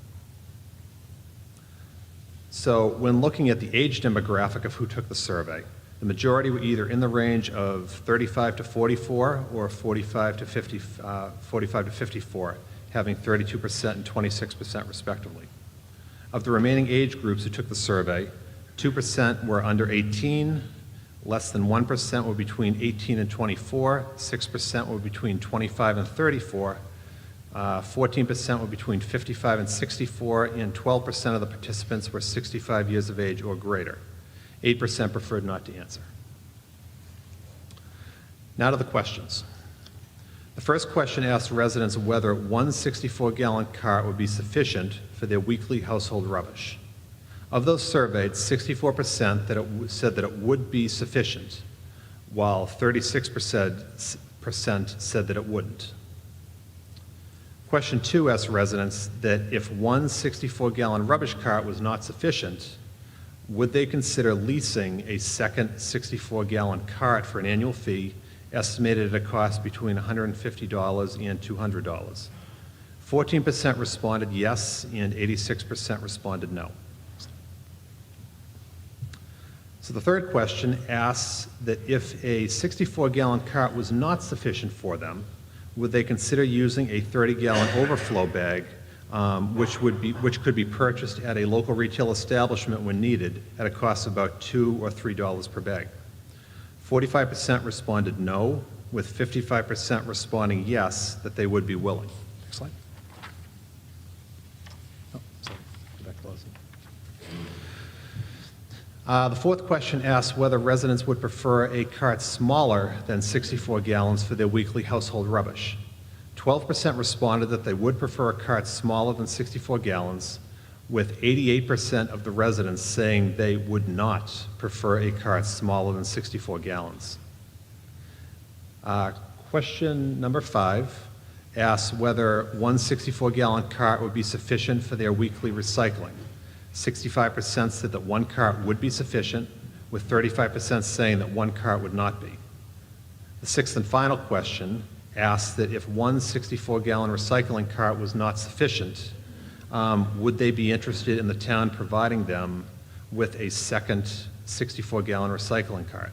69% responded yes, and 31% responded no. Next slide. So in summary, as you can see, while not all of the survey data fully aligns with the town's proposal, town staff, knowing that a proposal such as this will not appease every resident, firmly believe that this proposal will be the best financially and logistically for both Reading residents and the town staff who have to oversee this in preparing for the future. To summarize the town's proposal, every household currently receiving town rubbish and recycling services would be supplied one 64-gallon rubbish cart and one 64-gallon recycling cart. The town would work with households on a case-by-case basis who were unable to manage a 64-gallon cart with options for smaller carts. Town meeting is being asked to approve tonight $900,000 to purchase these carts, with funding being through debt beginning in FY25. For residents who produce more than 64 gallons of rubbish each week, the Select Board will discuss and vote at a later date, including when implementation could happen, what options could be provided to residents, whether it be purchasing overflow bags or the annual lease of a second rubbish cart. And last slide. So this concludes our presentation for this evening. We'd welcome any questions that you may have on the proposal.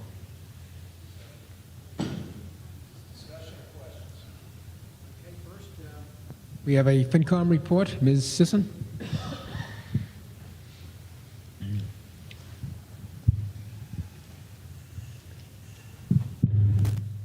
Sorry. Emily Sisson, Precinct 2, also FinCom member. At our meeting on March 15th, we discussed this at length with the town manager and town staff. 64 gallons is very big. You can go see them for yourself. I think one of the things that we talked a lot about was the long-term financial health of this plan, and thinking a lot about Trashgate last year when town staff was trying to come up with solutions for the problems that we had with our current vendor. One of the things they kept running up against was this is the way a lot of the contracts are going. So setting us up for future contracts, future negotiations, giving us more flexibility in how we contract in the future, I think was really what sold FinCom. And we voted 8-0 to recommend the content of this article to town meeting. Thanks. Further discussion? Yes, okay. Stephen Cool. Point of order? Yes, could you please explain how town meeting members are recognized? We stay seated and raise our hand until you call on us? Yes, you raise your hand and I call on you. I looked around and he had raised his hand. Mr. Cool. Stephen Cool, Precinct 6. So the startup costs would be the $900,000 for the carts, and then there would be some amount necessary for the town to distribute them and handle any initial issues. But then, what would be the additional cost or savings by doing this over staying with the current approach, which is people essentially provide their own containers, except the town has provided the red recycling bins. So how much more or less are we looking at in contract prices and other expenditures or savings over time? And that's my first question. And the second question, well, I'll just leave it at that for the moment. Thank you. Yeah, so it's really hard to answer that question with a dollar number, right? Because what we're saying is that we're okay today. The big impact is going to happen with two situations. One is if we are forced to switch from Republic Services early, right? And obviously we would only do that for performance issues, as we experienced in the fall. The other way we're going to switch, or we're going to have a new contract, is in 2026 when we are required to have a new contract. So it's really hard to project what the expense would be. I will say that in October of last year, when we were doing trash ourselves because we had to, myself along with the assistant director and director, we met with 5 trash haulers who are the competitors of Republic Services, and essentially they were very clear to us that they are not taking new contracts that are manually operated. So we are going to be forced to do this. That's going to be, either when we have to switch from Public Services or when we have to have a new contract. So it's hard to say, what the savings will be because we're not there yet, right? I will tell you that when we met with these vendors, we saw numbers similar to what Chris mentioned in his example of Danvers. It was a significant increase, potentially even double the cost that we're seeing today. So that was really my second question. Is it inevitable that we would be forced into having these new barrels in order to get trash pickup? Yeah, I firmly believe so.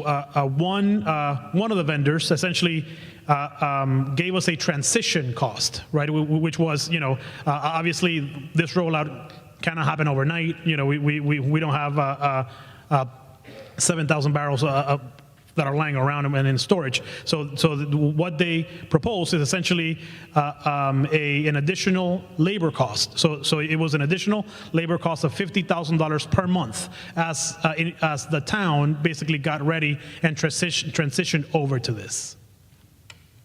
Thank you. A previous speaker made a point about raising your hands. Just to reiterate, I do recognize people by raising your hands rather than staying behind the mic. Yes.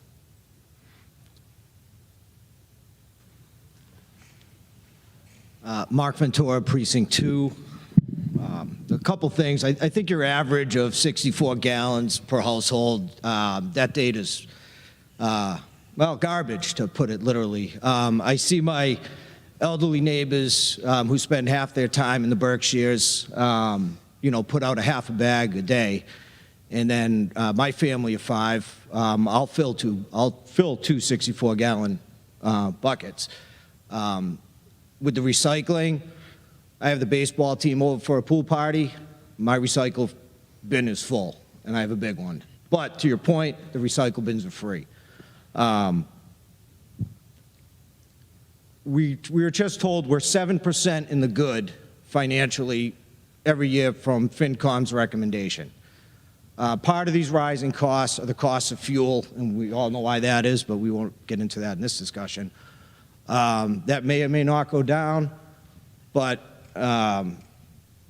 the middle-class family, and especially inflation's through the roof, interest rates through the roof, food prices through the roofs. Now we're going to add, additional costs for probably 80% of the families are going to have to get that extra bin. I'm guessing based on the population, you were saying 27% elderly, and which they may produce less, and then these larger families produce more.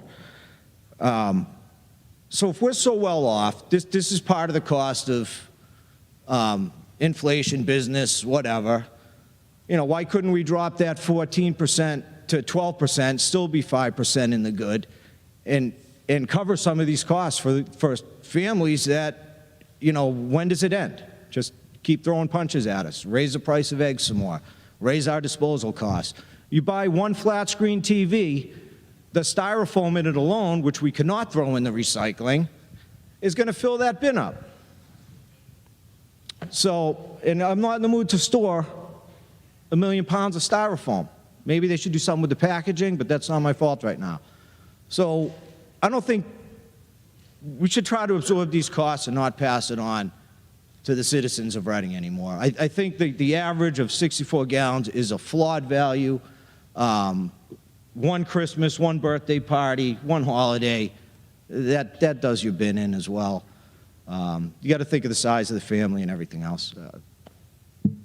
I don't like to see any more costs come to the taxpayers. Mr. Arena?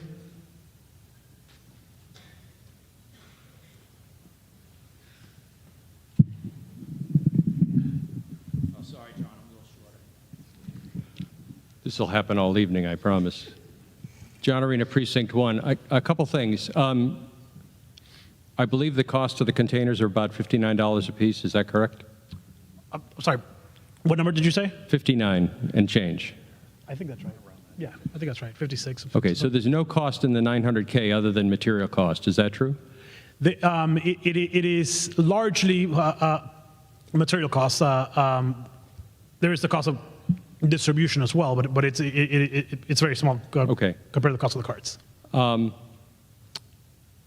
There's many things running through my head. First of all, people who speak in averages, I find, are unwilling to look at the variation that normally happens. Christmas, 4th of July, backyard weddings, birthday parties. You don't wear a size 9 shoe. You don't poop 7 times a week. We all behave differently. The average describes no one. It's just a math problem. You started off your discussion by saying Reading disposes of 9,000 tons of trash. That's the number we ought to focus on. How we collect it, how many bins are needed by certain families at certain times of the week, shouldn't be the concern of the town. It isn't today. I have 4 trash cans. Most of the time I put out 1. Sometimes I put out 2. When we had the kids in school, I put out 3. And I don't care how much my neighbor puts out. I don't police that. It's the 7,000 that matters. It's the sum total of the town. I was struck by the tone of the presentation about how often it was said what was good for the town. I'm interested in what's good for the people here and the people watching on RCTV. This is not a problem that needs solving. The containers, fine. The black earth stuff, fine. If you want to opt in, there's no problem there. But I find it onerous that you're charging or proposing to charge a lease on an item that costs $59 for $200 a year. Well, the same container painted green is free. I would suggest that you, this is purely a financial article, so one can't motion to change the article other than change the spending or vote the whole article down, which I don't want to do.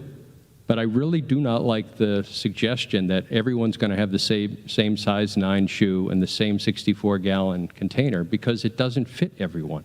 Give the people what they want. Let the market, let the people decide what they need. Thanks. Further discussion. Standing in the back.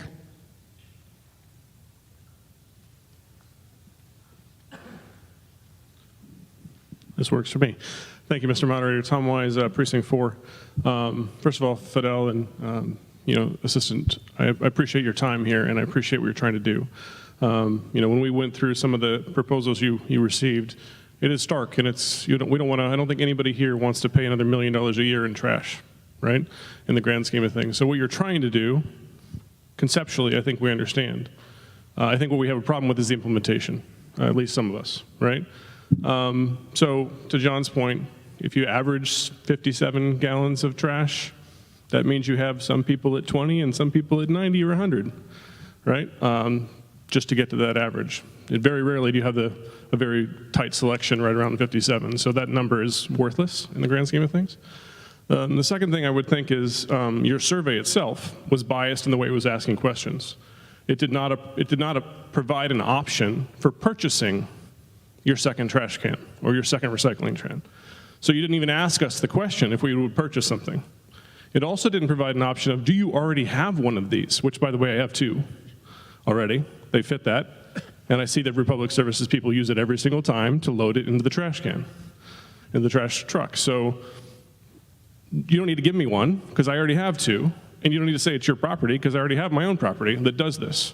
And I would venture to guess many others in this room have that exact trash can, or a version of it, that will do this, right? So instead, is it an option, and for this reason, we might want to vote the 900,000 down, to say here are the requirements of the trash can that you will need, or we won't be able to pick up your trash. And I would bet most residents of this town would spend the $60 at Home Depot or Lowe's one time and be done with it, and not have to have 900,000 from the town coffers be able to do this appropriately. In addition to that, I think the definition of household is a question. In this body, and throughout many studies the town has done, we have supported things like in-law apartments, which may have the same physical address. If you're lucky, you might have an A or a B that supports that. But how are you defining household that fits into this categorization? We haven't provided the definition of that information yet. So yes, full disclosure, I have an in-law apartment. Does that mean I have one household, or does that mean I have 2 households? Because depending on how you want to trick that, and sometimes, like with my water, you say I have 1 household. With my electricity, I have 2 households. Which is it in the case of trash? We haven't defined things appropriately to come forward to this body and say, here's 900,000, and here's how we want to use it, when we don't have good understanding of what the definitional parameters are. So I think I agree 100% with avoiding the $1 million cost on an annual basis, but I think we need to go back and say, how can we implement this without the undue overburden on the people of Reading? Mr. Maltese. Thank you, Mr. Moderator. I'll say that what we did was we did research on how other communities have rolled this out, right? It doesn't mean that it is the way that Reading needs to roll it out. It's just we presented what other communities have done, and other communities are incentivizing residents to produce a lesser amount of trash. I'll say that. Whether it's right or wrong, that is just what other communities are doing. And one way of incentivizing it is by making it a little bit difficult to have that additional trash disposal. There are communities which are in our surrounding area that have gone farther than us and are issuing all residents the small bin, right? And it is. It is a policy decision that we are not pursuing today. We are not pursuing the amount of cost for the extra barrel. We are not pursuing whether everyone should get one if you don't want one, right? If I am a resident of Reading and I'm being offered a brand new barrel, I would take it. But that's just my personal position, I guess. On the matter of how the homes are meant, it's by unit as defined by the assessor, right? So what we're doing essentially is Chris, nor Jane, nor I have a listing of all the houses in Reading. We use the assessor's list, and the assessor's list has essentially a household as it is defined by unit, right? And that is what Chris was referring to earlier, whether it's a single unit, a double unit, a 3-unit, and that is a legal definition by the assessor, not by by me. So the assessor, I'll tell you for a fact, ignores in-law apartments. It does not account it. So then those of us that are trying to help our parents age in place are taking a penalty charge as a result, which defeats the purpose of some of this aging in place concept. We're going to see that come up in the water conversation as well, when the select board has that conversation in the next week or next month or so. But those kind of things we have to think about when we make these policy decisions. Is one policy combating another policy, and which one do we really believe in the most? Fidel, I think you just sort of indicated that I could keep my trash cans.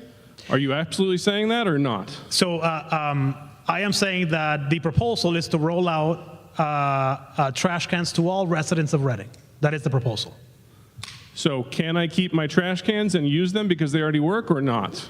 Because that will sway my answer and how I'm going to vote on this, and I think it would sway the answer of many people in this room as well. So I had a conversation with Chris Haley, right, who's on the select board, and he said, I have 12-year-old trash barrels.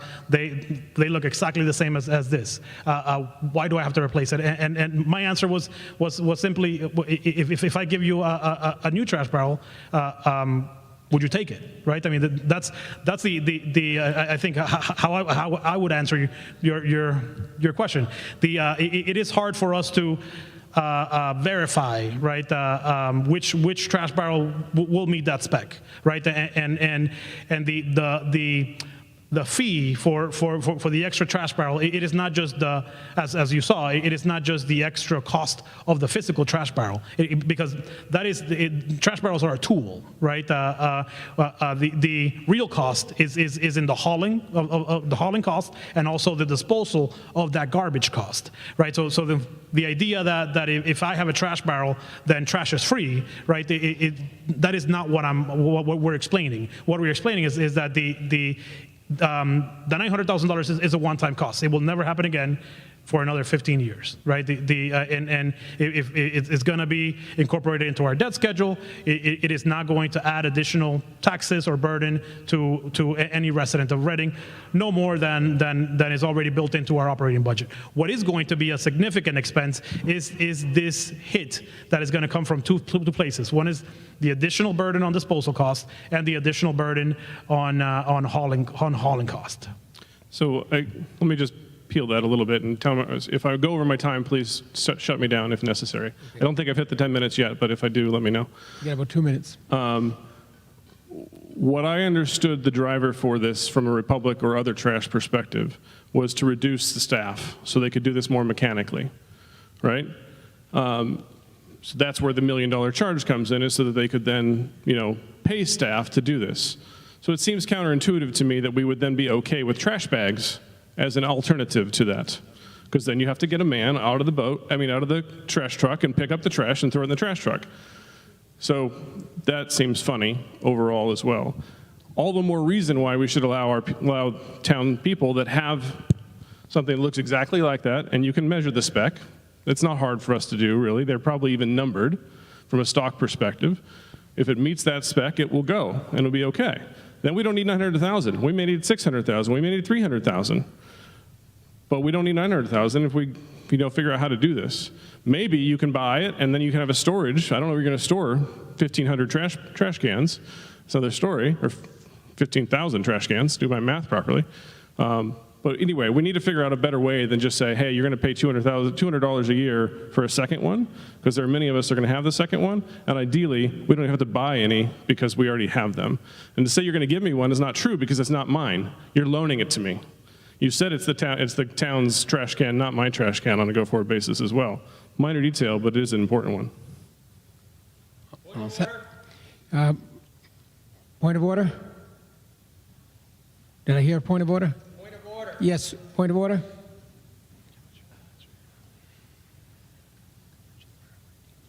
Mr. Moderator, the article on the floor is purely a financial article, but all of the debate, and I guarantee all of the questions, are about the policy statements in the warrant attached to it. My question is, are the policy items debatable? Yes or no? I'm asking you, as the moderator, are the policy items debatable? This is a financial subject. Is that what you're asking? Yeah, it's black and white. They either are or they aren't. The article itself is purely financial. Correct. The debate and the discussion and the dispute is all about policy. Well, so question one is it debatable? Question two, if it is, then you'll open it up for any amendment to those. Is that correct? Well, I believe that that's part of the whole story. You need to decide. But it's not in the article. None of the policy is actually in the article. It's in the narrative, but it's not in what we're voting on. Yes, but you need to know the background if you want to make the decision on the financial side. Further discussion, Ms. Binder.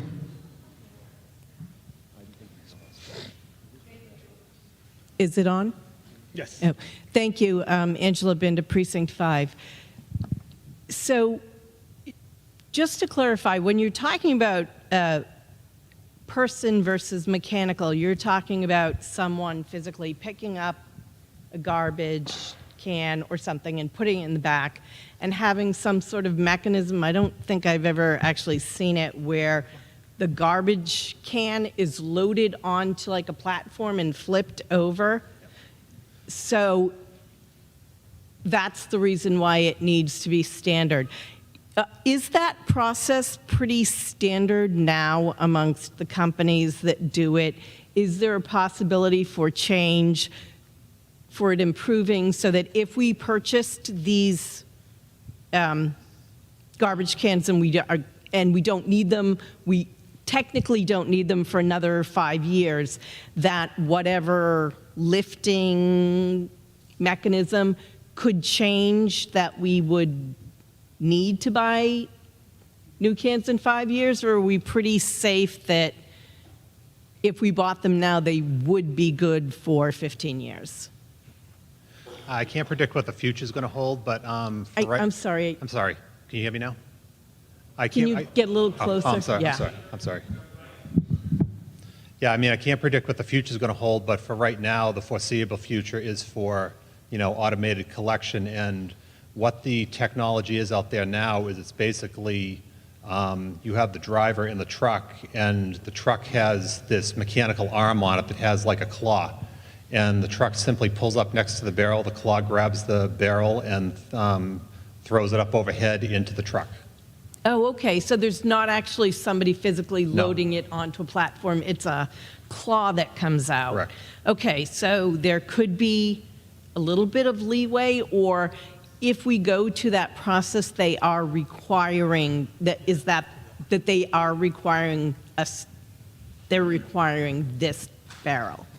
So all trash barrels, or not all, the trash barrels that we are discussing tonight will be purchased through a Mass DEP pre-negotiated contract, and there are 3 vendors on that contract, and the specs of said barrels are dictated by an ASTM standard, which is an American Society of Trade something or another. It's a technical spec that these barrels have to meet. The prospects of trash barrels being radically redesigned in the next 5 years is not something that I would foresee. Of course, anything is possible, but I don't foresee these barrels becoming obsolete, for example, in 5 years. Okay, and so I understand that part of it. So what, if you're asking for the money to purchase the barrels, is the $900,000 that we're being asked for, is that money just for the barrels, or is there something else that is built in? Did I miss that? Or the $900,000 are to purchase trash barrels and recycling barrels for all residences in Reading that Reading Public Works services. There is a cost in there for the distribution of those barrels. So for a vendor to come around and hand them out. But that's small. In comparison to the barrels, sure. Okay. And so, just playing devil's advocate, what is the downside to people purchasing their own? The fact that you would have to make sure that everyone is correct and standard, and if it weren't, there would be a problem. Is that it? So that, is that the problem that could occur? That is one problem that I can foresee, certainly. I mean,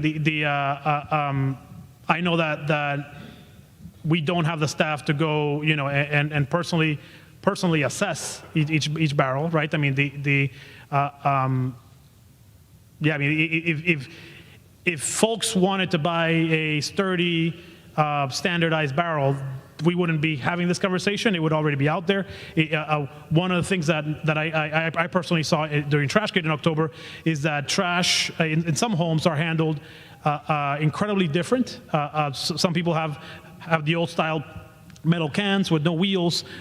Some people, I even saw some people that have Tupperware out on the street with trash in it, right? I mean, today, what I see at homes today is certainly far from standardized. Okay, and while there might be some autonomy to purchasing your own, that $60 or whatever could be a burden on some other families who might prefer to be given a barrel from the town. Is that correct too?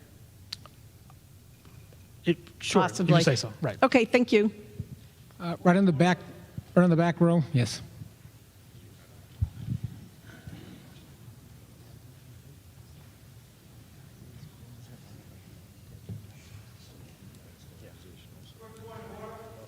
Point of order. Where are we? Mr. Ventura? Yeah, Mark Ventura, Precinct 2. To John's point, can we list the policy items on the screen so we can amend them if need be? That's not a point of order. Following up on his point of order, if we can debate those policy items, they should be on the screen. How can I amend them if they're not on the screen, if they're not shown to us? Okay, Mr. Ventura, we have the floor over here. Hi, Same group all. Phil Dardino, Precinct 3. This article is strictly about buying cans, correct? Yes. Strictly? Yes. Okay, so most of people's objection here that I've heard, Mr. Arena pointed it out as well, most of the people's objection I hear here are about policy. So the question is, this is just about buying cans. Yes or no, buy cans. All right? The question about policy is going to be decided when. So these people who object to policy can be heard on that issue. Do you understand what I mean by that? Certainly. In other words, what do you do with the overflow? What if I have my own trash can? All this stuff is all policy talk, not cans. When will they be able to object to that?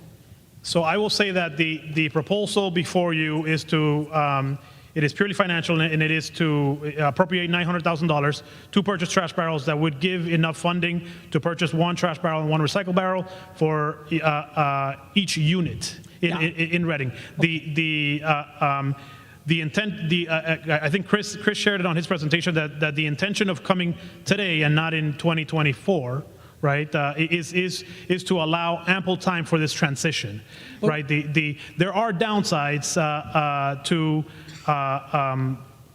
not standardizing all the carts, right, and potentially having some leeway. I would say that we will continue having outreach. Ultimately, I would say that the decision to charge a fee for an extra barrel to offer the bags, I think, will be determined by the select board at a later date. Okay, but it's not being decided here is the point. Yes. Okay, it's not being decided here. Now, to comment on the buying of the materials, right? This is what is being done everywhere, everywhere. My mother lives in Burlington. They have these things. My daughter lives in Tewksbury. They have these containers. This is what's being done everywhere. All right. It seems to me it's a relative no-brainer to buy these things. It is absolute. The questions people have are absolutely significant and important. But this isn't the place to discuss it. It's strictly a matter of, do we buy the cans in anticipation? All right? When you say people are going to buy, people can have the options of buying it themselves. Well, he's saying the town will pay for these cans. You're going to, no. Excuse me. The town will pay for these cans. Are you saying you want people to toss up $100, $150, $200 out of their own pocket? Right The now, town will pay for them? he has the floor. Please, we keep it to one speaker. Hey, Please, the speaker, this person over here has the floor. thanks. Continue. So, I mean, to me, I think we're talking about the wrong things at the wrong time. It's a question of whether we should buy these or not, and we absolutely should buy them because it's the future, it's where it's going, it's what every other town in the world is doing. I'm done. Thank you. Right on the edge here.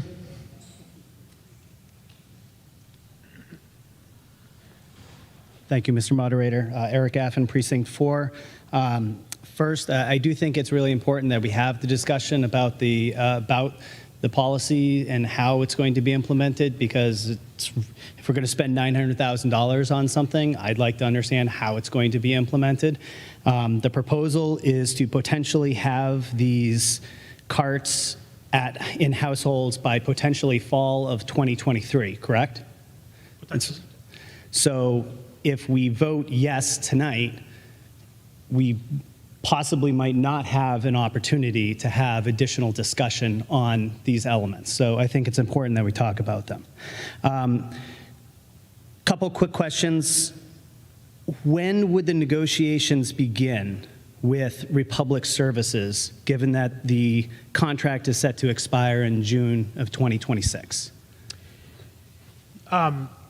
We would most likely go out to bid. So it wouldn't be any negotiations. We would go out to bid. Okay. We would put out a package, and essentially we would go with the low bidder. But when would we start the process to going out to bid? Like, would it be in June 2025, a year in advance? Yes, at least. So what we in Trashgate again in October, what we learned is that these trash vendors don't have trucks lying around. They don't have employees lying around. They couldn't transition a town on Monday, for example, right? That it requires the purchase of vehicles, it requires the hiring of staff, and these vehicles have a lead time up to a year. So it is going to be in our best interest to put out this bid as early as we can, at least a year in advance. Okay. So given that it's June or it's April of 2023, why is there a need to do it in 2023 versus rolling it out in a year's time or in 2 years' time, right before the bid, and which would mitigate, any concerns about technology changing, get us as close as possible to the technology that the trucks use, and simply not spend $900,000 now versus spending it in the future, understanding that costs could go up. Exactly, and I was going to say that. I mean, I don't know what the plastic market is going to look like a year and a half from now. I don't know what the supply chain is going to look like. So it's hard to project if it's going to be the same. I would probably say that it's probably not going to be the same. And in Chris's presentation, we tried to share that we are trying to get to do a rollout as slowly as possible in order to have that transition be slow. That Danvers is in a situation where they have to go automated July 1st. So in conversations with them, it is being extremely difficult. They are going through the process of this, basically appropriating, listening to residents, and they have to do it in a very short amount of time. We don't want to be in that boat, but it is ultimately up to town meeting. And you brought up Danvers. I actually had a question on that. You mentioned is 1.8 million, I think, is that bid. Was there any indication of what the cost difference between the 1.8 million versus what it would have been had they not gone to those carts that we were proposing? Yeah, we don't. We're not able to tell what that was because the way the contract was structured, it was for automated. So, it's in. I would think that it would be much more because you're any chance you can give like an estimate? It's just helpful to. I mean, I understand that you don't have the exact numbers. I honestly can't. I mean, if that increased by 200%, I really couldn't say. I mean, could be 300%. I don't know because you're now adding more personnel to the. Because fundamentally, I get that spend now so that the contract in the future, which might be 8 or 10 years, if it saves us $300,000 a year over the course of 10 years, then it makes complete sense from a holistic perspective over the course of 10 years. The last thing that I just want to make a comment, Tom Wise mentioned about the survey. I actually had a comment on that as well. You mentioned that 12% of the survey respondents were in the 65 and older bucket. And I know that Mr. Doxer had mentioned that 27% of our population fits in that bucket. I think it's important when you do surveys that you make sure that you do some sort of adjustment for these types of surveys that aren't reaching certain populations. So in this case, the over 65 population is vastly underrepresented by a factor of at least by 2, maybe 2.5. So I think it's important that we make those distinctions anytime we survey the town. Thank you. Further discussions among town meeting members? Yes, right here.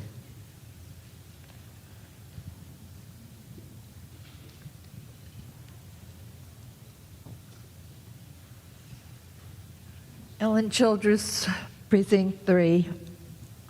When I looked at this, one is the cost per cart seems high. And I looked online to see what other people's experience, just briefly, has been. One is, from what I'm seeing, it doesn't reduce the amount of trash. It mentions rats or rodents. Biggest factor in rodents seems to be the construction and reconstruction of the sewer and water lines and houses when they disturb them. I don't see how this would, I mean, you could just require cans that have lids. Lids don't always stay closed because I noticed one town instructed people they had to close the lids. That means they have to secure them. Doesn't necessarily get rid of bags. One of the towns asked their residents to bag their trash anyways. And the reason for this was because they got blown over in the wind and distributed trash on the street. doesn't really do that. One of the things, parking and snow and cleaning the trash bins. Such a huge trash bin.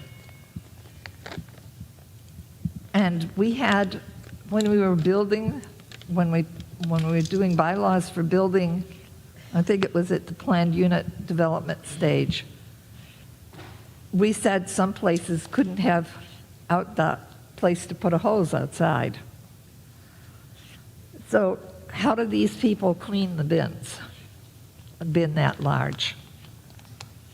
If they can pick up the bag separately, why go to bins over bags? Which is another question. It's just,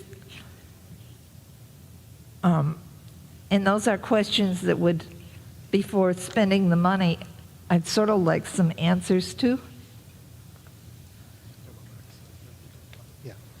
Yeah, I mean, the way these programs typically work with overflow bags is typically the overflow bag will be placed on top of the cart on collection days. So when the driver comes by with the automated truck, he can just grab the cart and everything, cart and bag on top. So if I'm only supposed to lift 5 pounds, I'm going to put how many bags on top of that? Well, your bag would go on top of the. Yeah, and you have to take things out to the, it's not going to eliminate plastic bags or anything. And I want you to think about that, because you do have an older population, of what it's going to be like for somebody who is handicapped in any way to clean the bin, put the trash, and add anything extra if they have to. I mean, it's one thing to get it on the ground, but it's another thing to put it on top. Okay. That's where I stand. I will remind the body that if you want to speak, you need to be down in the town meeting section. This gentleman right here.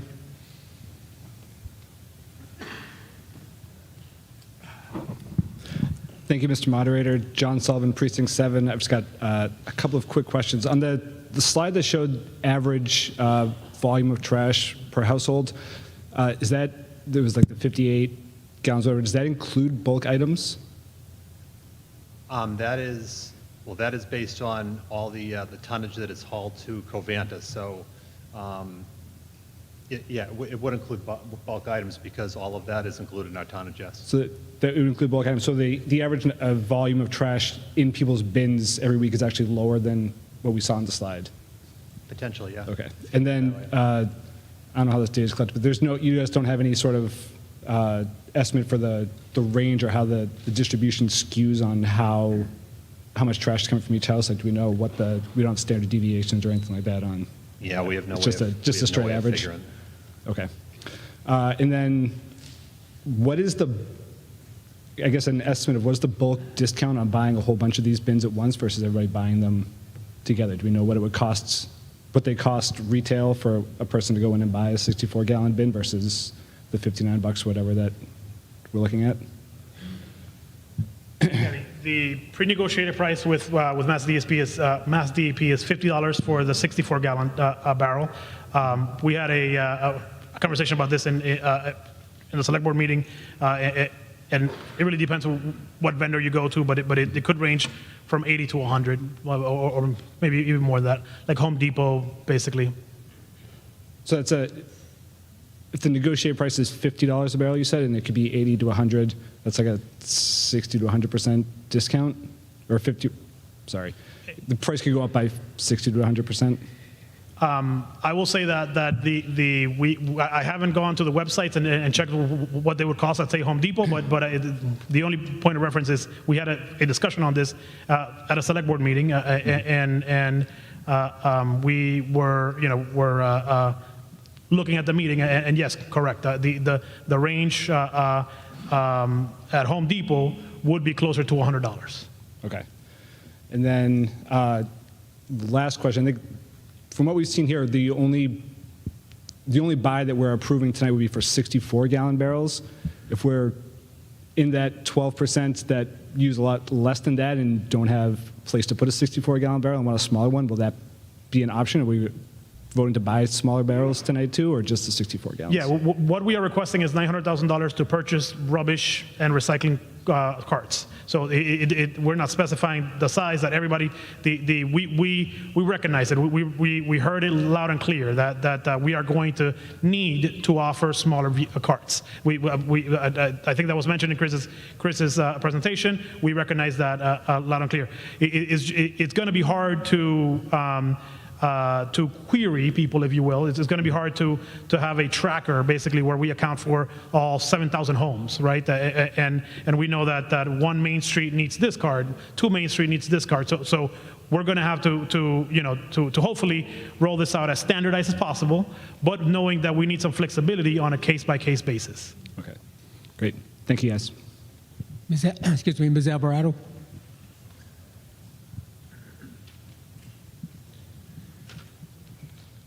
Thank you, Mr. Moderator. Vanessa Alvarado, Precinct 5. I know that change can be difficult, and I appreciate the concerns that have been raised. I also appreciate what the town is trying to do, which is manage our trash disposal in a fiscally responsible way, given limitations in the industry.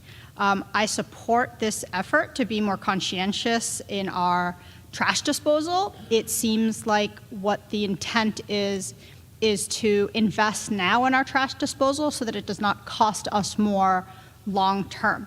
And I also want to take a moment to thank the town manager and the staff for putting together a very thorough and detailed presentation and for all the work you've done on this. I will be supporting this issue. Thank you. Yes, right here. John Sullivan, Precinct 5. Just a quick question. In negotiating a contract, if we have standardized barrels, clearly marked which are rubbish, and by coloration or whatever, which are recycling, is that an advantage when you go to negotiate a contract? As opposed to, we have a whole bunch of different barrels, someone's going to write recycle on them, someone's going to write trash on them. Is this better off? Yes. Not only that, but I think we will be required to do it when we go to a new contract. Yes, right down here.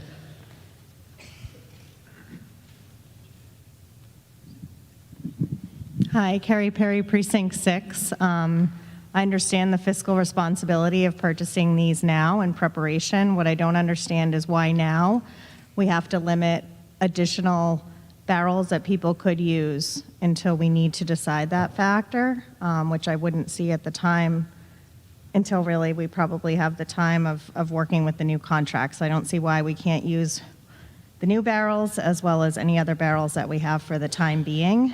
And it also seems that the options that the select board would be discussing seem pretty either or in how they're phrased here versus open to other options. So I just wanted to raise those points. Mr. Maltese. Thank you, Mr. Moderator. So it's interesting that as we were prepping this morning, we talked a lot about that question, right? When does the change need to happen, right? And I think it's we want to be this program fully implemented before we go out to bid. I'll say that. Do we need to start charging for an extra barrel tomorrow? We do not, right? Until the contract changes, we can ease into this program. And it will not only allow us an opportunity to do additional outreach, but it will also allow residents to kind of transition into this thing slowly, right? I think it is going to be our recommendation to at some point set milestones, right? That effective, at some date in the future, we will only pick up town-issued barrels, right? But that doesn't have to be, that is not tied into this article. We definitely understand the necessity of rolling this out slowly, and that is the reason why we're before you today. Mr. O'Neill.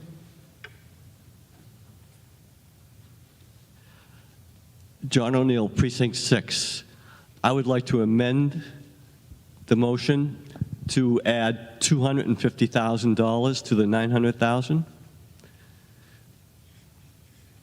And the purpose would be that given both the survey and what people have presented, it doesn't affect me. The one barrel is more than fine, and we do the black earth, so that's not an issue.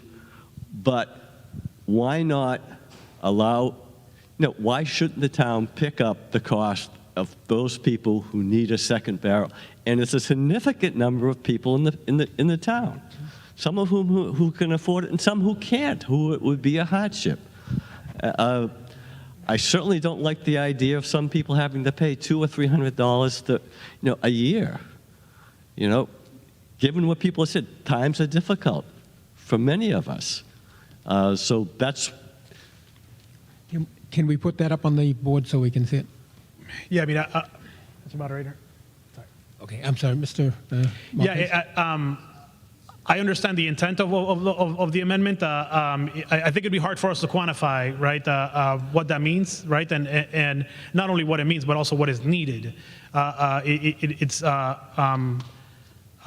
I do understand the intent. I don't think in the presentation we ever said $200 or $300. What we are seeing is other communities and places like that we've benchmarked, like Tewksbury, for example, that have been doing this for some time, and the cost is $125 per year. And it is not necessarily the cost of the barrel, just to remind, right? The barrel costs $50, and it's a one-time expense, right? The purpose is to mitigate the budget impact of the increase in hauling cost and disposal cost, right, which is not one time. But right now, the people are getting the hauling cost. Yes. Yeah, before we continue, we have not accepted a second yet. Is there a second to this motion? Second. Okay, continue. Oh, yes, I'm sorry. Is there Go ahead. Is there a second? Yes, there was. Okay. Yeah, to me, the hauling, I understand the hauling cost. I understand the tonnage side. But that's actually saying to people, you're going to lose, you're actually, you're going to have to, it's an additional tax, additional subsidy that you're being asked to pay that you don't have to do now. And it's not because you're overusing the system, you're just doing what you've always done. Unless you're going to talk about, you talked about incentivizing, but maybe you should have built that into it rather than just say to people, this strikes me as a little bit punitive as opposed to, incentivizing people to change our habits. Okay, we now have a proposed amendment, excuse me, we now have a proposed amendment to increase the amount to $1,150,000. Make sure we get that right. Okay, any debate on the proposed amendment? Yes, right down here in front.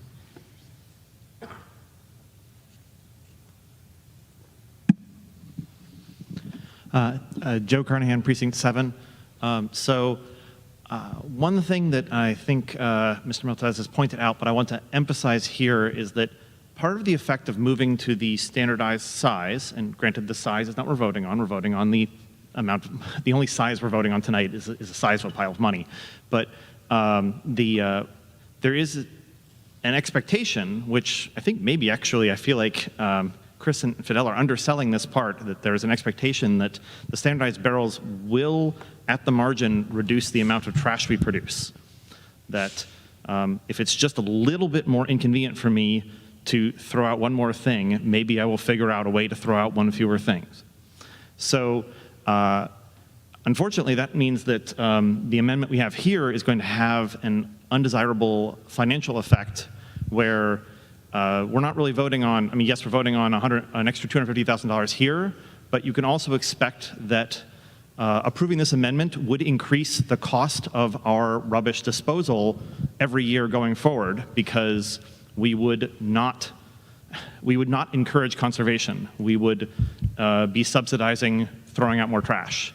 And since I don't want to subsidize throwing out more trash, and I don't want to pay the additional operating cost in our future operating budgets for the extra hauling and disposal, I'm afraid I'm going to have to oppose this amendment.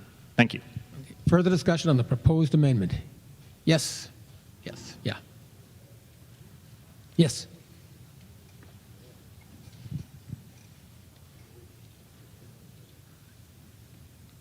Kendra Cooper, Precinct 8. I'm not sure, I had a different comment, and I'm not sure if this is the appropriate time because I'm concerned about the survey that was done. Well, we're discussing the proposed amendment right now. Right, yeah, okay. Okay, I all think right, we'll come back at to this that. point, I think Okay. I'll come back. Yes, right here. Yeah. Hi, Nancy Tawadros, Precinct 2. So just so I'm clear, the intent behind this amendment is to allow for all households to receive 2 carts. I just want to confirm that. I mean, what I'm hearing is that that's not an option. Sorry, Fidel. No, I'm sorry. That could be the intent, but we don't know if that's actually what's going to happen. I'd like to know if that was the intent of the amendment. Mr. O'Neill? Okay. The intent is not that it automatically be 2. The amount of money is to allow, if that were, so it's up, it's to allow people who need more, and my assumption is, and that's why we don't know, the dollar amount, 250, I'm hoping that's the ceiling. My expectation actually is it's probably going to be 50 to 100,000, anyway lower than the 250,000, but that in fact, yeah, right, that would allow for anyone who needs it, not that you're going to get one that you don't need it. And I think you could easily determine, people could just be asked, to go house to house, however you do it, shouldn't be a major undertaking whether or not you need an additional, based on your past usage. I do hear the comment as far as, the conservation, and like I said, we use black earth, and we do more recycling than we use trash. But I'm not imposing my, what I do on other people. So I just want to allow people to have, the choice to be able to continue normally how they do conduct business. Ms. Todres, you still have the floor? Yep, thank you. Okay. So the intent is, yes, looks like the intent is to give that option to residents if they choose. Great. But from what I'm hearing is that that's not favorable for the town because, and forgive me if I'm wrong here if I missed this, but it's looking like the option to lease is for the ability to incur revenue in order to offset the cost of the actual disposal. Is that what I'm hearing? Disposal and hauling. Okay, so if this amendment was approved, then that would not necessarily be the case that we would have the option to receive. Is that what I'm hearing? Okay, thanks. Further discussion on the proposed amendment? Yes.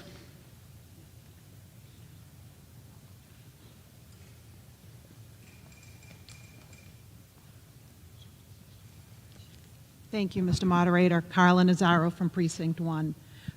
Can you tell me what size of a household do you think that a 64-gallon trash can would service?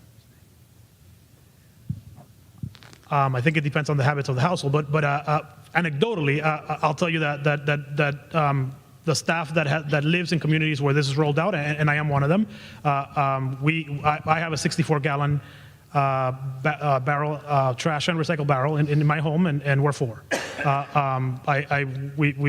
Chris also in Lynn, this has been rolled out, right? And so it varies. I mean, it's hard to say. It depends on the habits of the home. It depends on how much Amazon they purchase. I mean, it depends on a lot of things.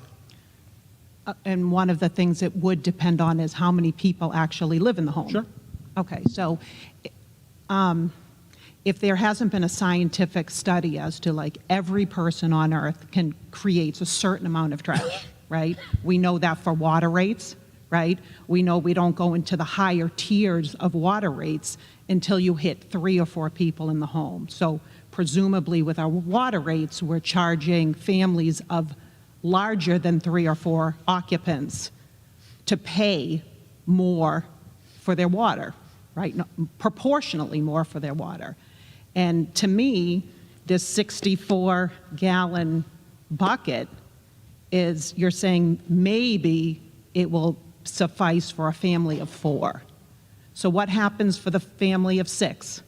What happens for the family of 8? Are we overly burdening large families, for one? Number 2, what is the benefit of the extra bags? The extra bags? Yeah. Sorry. So I guess just to piggyback on or to respond on the first comment, it is hard to say how many people are in the household. I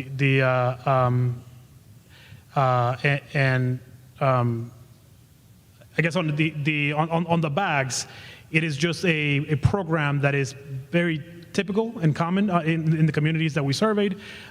When we met with the company that actually has a contract with Mass DEP to this, most of our neighboring communities are already doing the bags, so including North Reading, Wakefield, Stoneham, Burlington.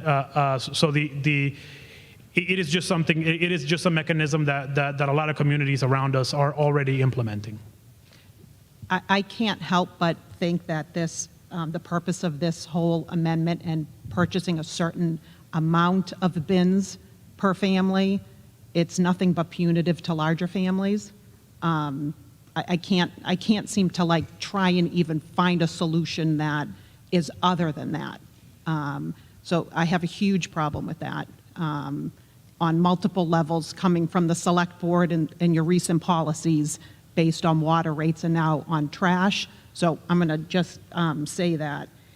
I don't understand if we're moving towards trying to automate this process more, why wouldn't you allow people to get an extra trash can that they already have at home, which seems, I have 2 brand new trash cans that I've purchased.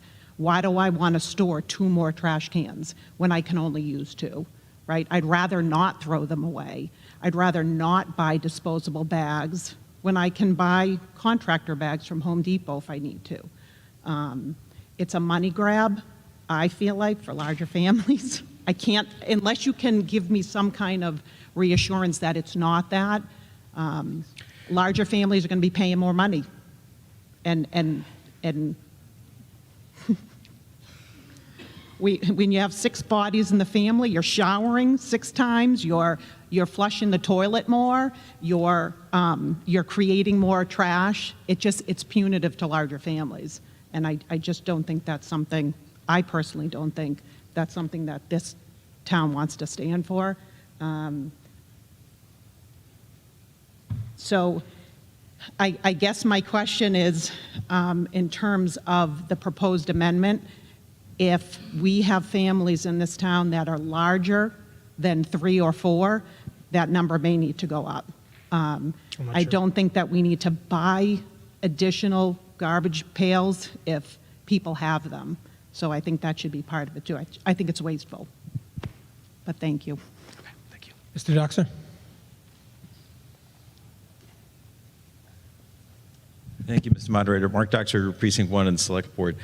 So a couple of thoughts I think would be helpful in thinking about this amendment and its intent. Number 1, we're faced with a situation where our costs for handling trash are going to go up dramatically, no matter what. We can try to limit how much they go up, or we can kind of just let it go and see what happens. We know that if we kind of hold it to where it is, what we're hearing is it's going to double. It's millions of dollars per year. If we allow it to just kind of go wherever it is, stay at 7,000 tons, that's what we're going to expect. There is an opportunity that other communities have shown us in general, that our own consumption shows us. Our consumption may be the wrong way to put it, throwing away of things. It can and should go down. It needs to go down. Otherwise, we just have to deal with much, much higher costs per year going forward. So I think we'd got to keep that in mind. Second, as it relates to the bins themselves, there's a huge advantage in them being standardized. Number 1, they're going to have RFID tags so that they're easily identified, so we know what's going on. The equipment that's being used today handles it that way. It makes sure that it is an approved barrel. It takes it and it dumps it. It makes it very automated. It takes more of the labor out. It now requires 1 person per truck to handle things, as opposed to what now is 2 to 3, in some cases maybe even more than that. So there are great opportunities that come from that. I think the proposal that's been brought forward allows for at least a good starting point. It gets us most of what we're looking for to get started. It does need some tweaks. We don't know exactly what it's going to be. That does need to be information that comes to the select board to go through and kind of figure out what that is.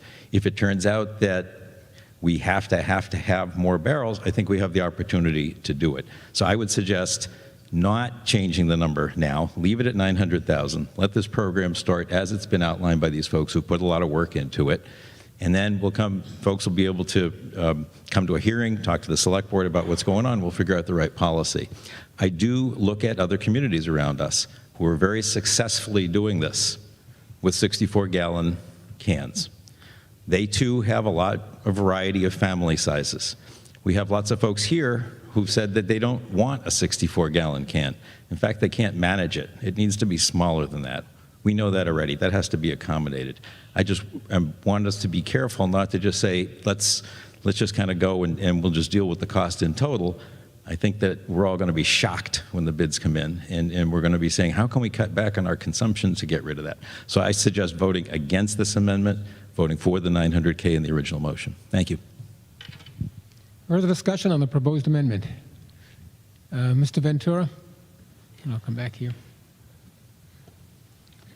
Mark Ventura, Precinct 2. That just sounded like you're trying to influence behavior, which should not be your position to do as far as consumption is concerned. But I find it real high. I don't agree with the amendment only to the point that there's no, we don't have an established policy behind it, which we were bringing up before. And then I was told that the select board will decide on the policy and we can debate that. I'd rather see, if we're approving this budget, I'd rather have those policies debated at town meeting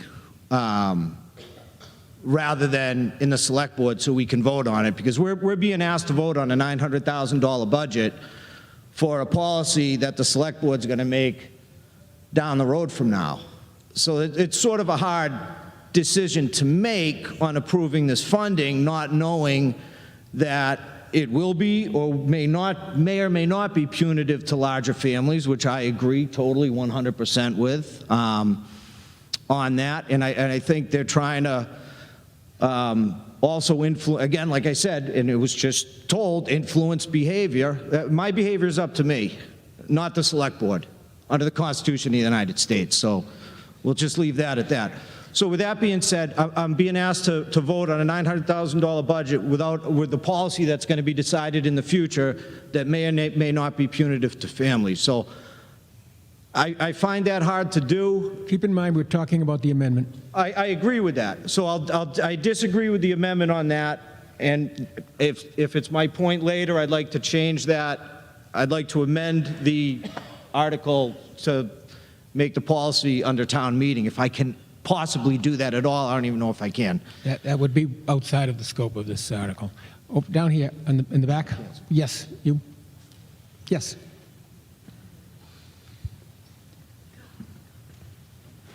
Hi, Gennady Pilavsky, Precinct 7. So we've had a dedicated team in town hall work to crunch the numbers, look over what other towns are doing to come up with this figure, 900K. I'm not comfortable with people shooting off the hip and coming up with arbitrary numbers and proposing amendments. I will be voting against this. Thank you. Mr. Barnes?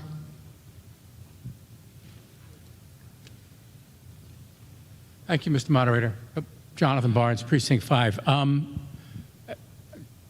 may have missed this in terms of the discussion, but is the potential cost of the new contract, is it predicated at all, is it based at all on the tonnage of rubbish or the tonnage of cycle that the rubbish collectors collect either each year or each month?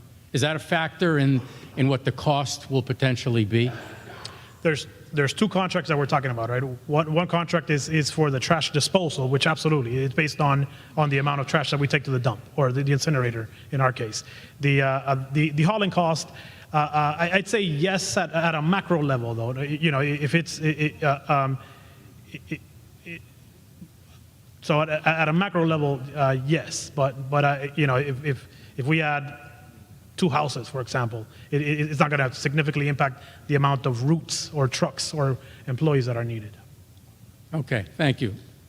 Then, to me at least, it occurred to me that, I mean, we're talking about a whole host of issues, but one of the predominant issues is looking at this as a means to reduce the cost to the town for not necessarily the collection, although perhaps the collection, but definitely in the disposal. And therefore, this whole discussion about trying to minimize or restrict or confine the amount of rubbish or recycling that is needed to be disposed of is part of the incentive here is that it goes to what the cost to the town will be for the disposal, at least, of the rubbish, and possibly for the collection as well.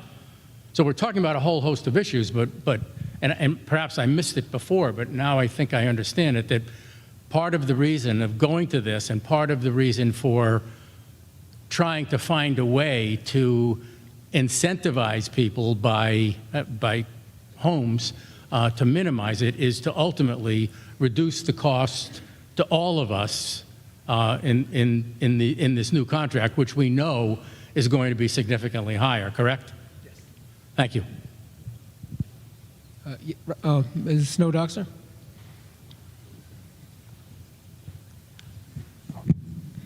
Thank you, Mr. Moderator, and thank you for this thorough research that you've done. I've seen the trucks in many different towns. I really appreciate that. About the amendment, I am not in favor of choosing an arbitrary number. From what I heard, that families can also buy extra bags for $2, and they can buy them in multiple quantities. And I have to remember town meeting talking at length about pay as you throw.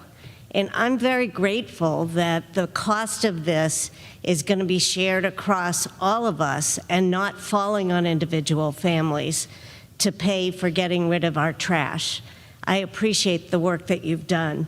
The question that I have, in terms of this $1,150,000, someone mentioned that if there are events, they go over, and someone else mentioned having extra barrels.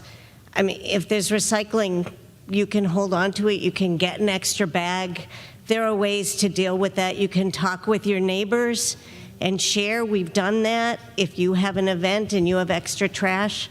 So I don't think this is a done deal in terms of trapping families.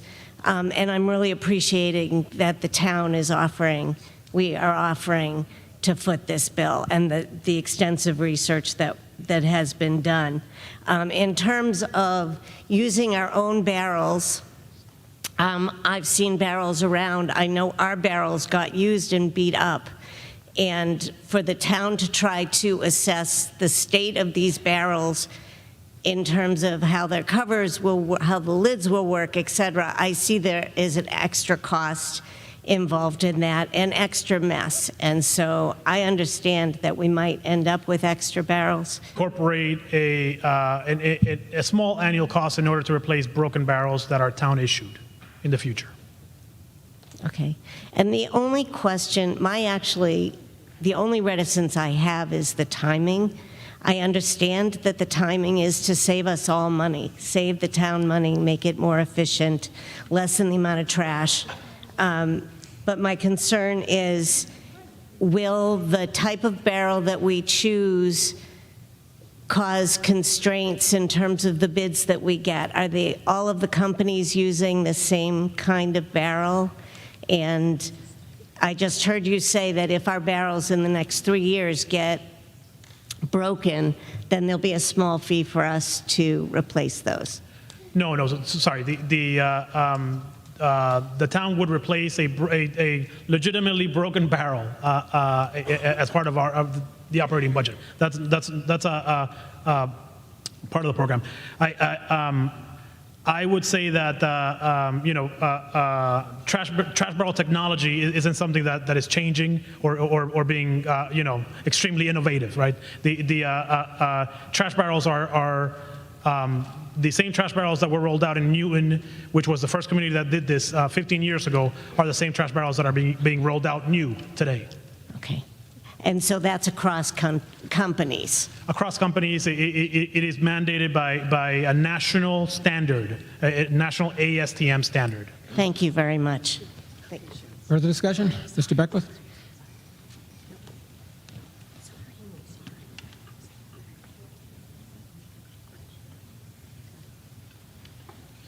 Thank you, Mr. Moderator. Jeff Beckwith, Precinct 6. Communities across the state are going through this problem, and most of them are only acting at the very last minute. So I want to commend the town for taking advantage of the good situation that we're in. We're in a good situation because we have time before our contracts run out.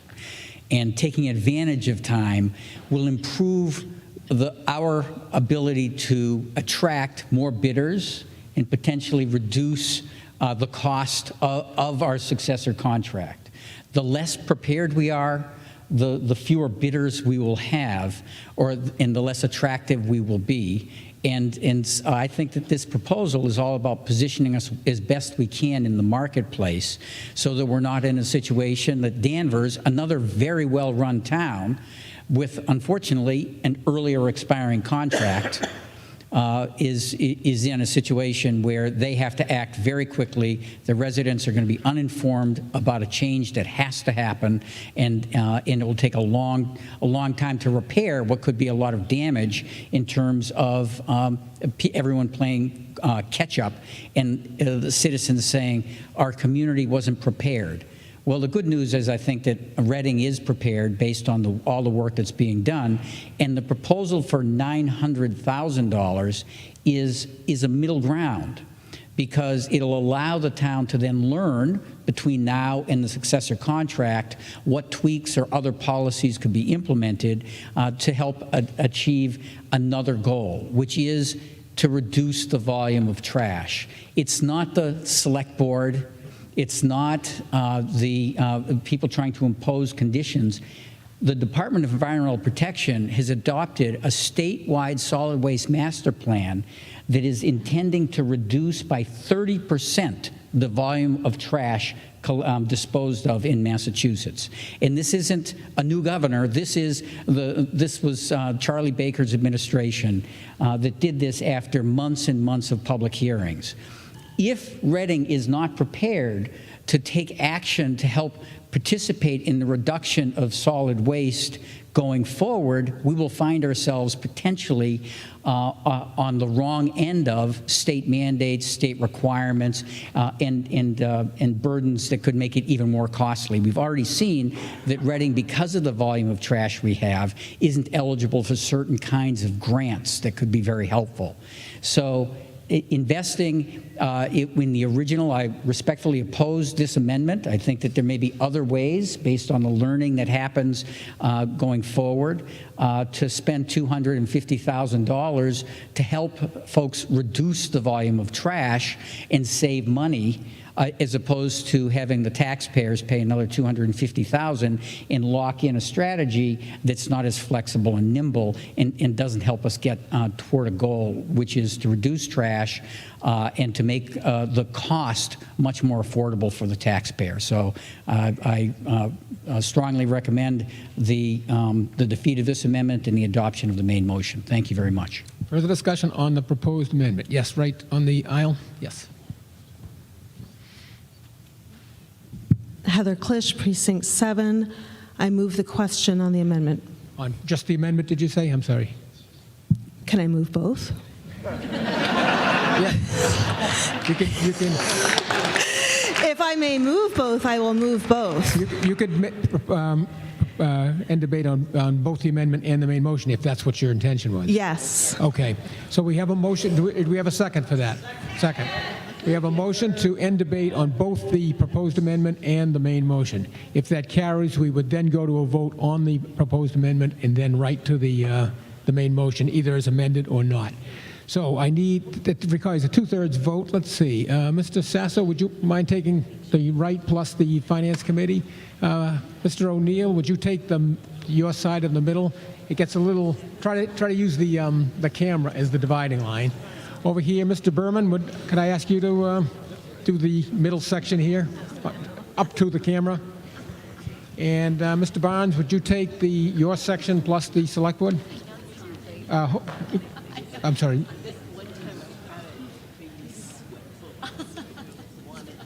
You can vote, just to clarify, we have a question. You can vote to end debate on both if you want. If it fails, then we continue debating. But you can make a motion to end debate on the whole question.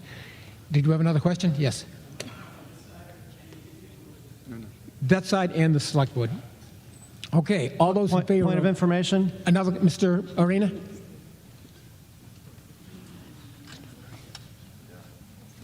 Sorry, Mr. Moderator. Point of information. If the motion to amend the article fails, motion to end debate on the amendment fails, what's the impact on the main motion?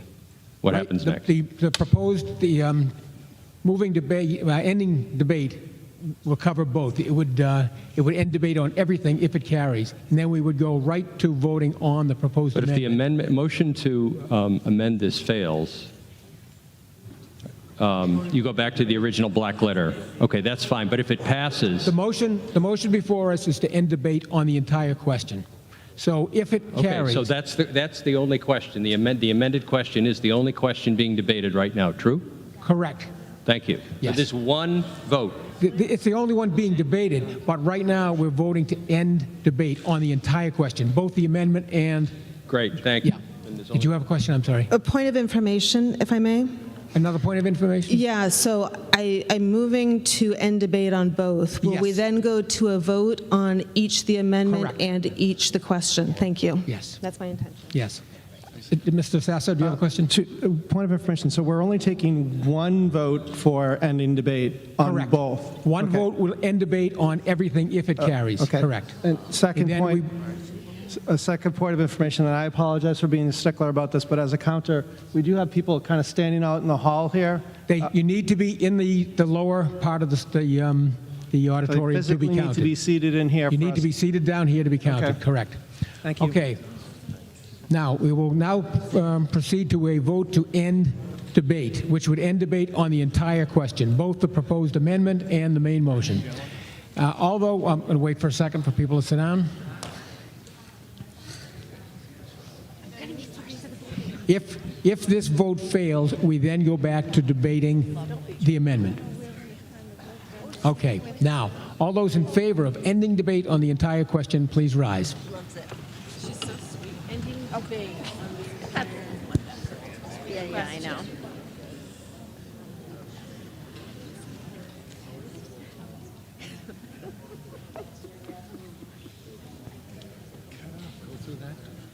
Oh, that's a good idea. You're right, thank you. 20. Yes. 20. Did you get it? We're having trouble hearing up here. What was that again? 20. 20, okay. And 20. And 20, oh, okay. 32. 32? 34. 34, okay. And now all those opposed to ending debate, please rise.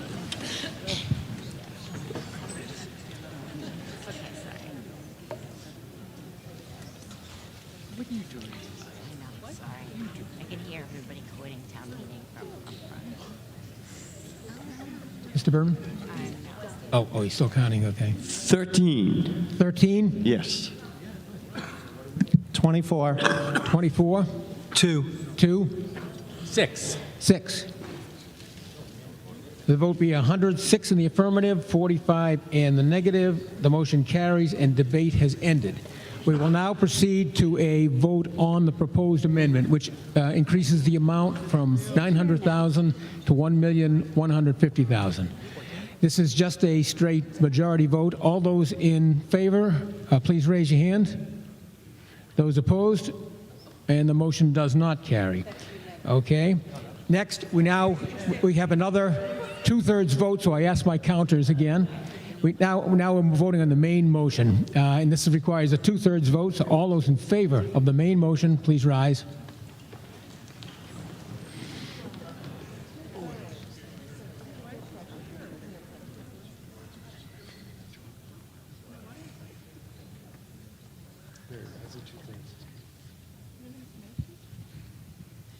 Sixteen. 16.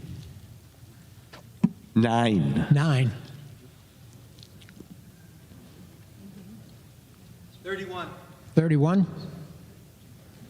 37. 37.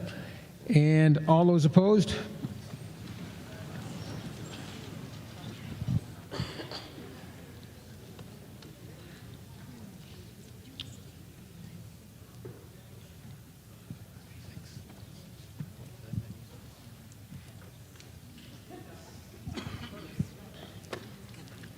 Twenty-three. 23.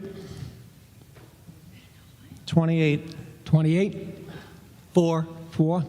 7. 7. The vote being 93 in the affirmative, 62 in the negative. It does not reach the required 2/3, and the motion fails. Do we have a motion to adjourn? We have a motion to adjourn. Is there a second? All those in favor of adjourning, please raise your hand. And those opposed? And the motion carries. This town meeting stands adjourned till Thursday evening.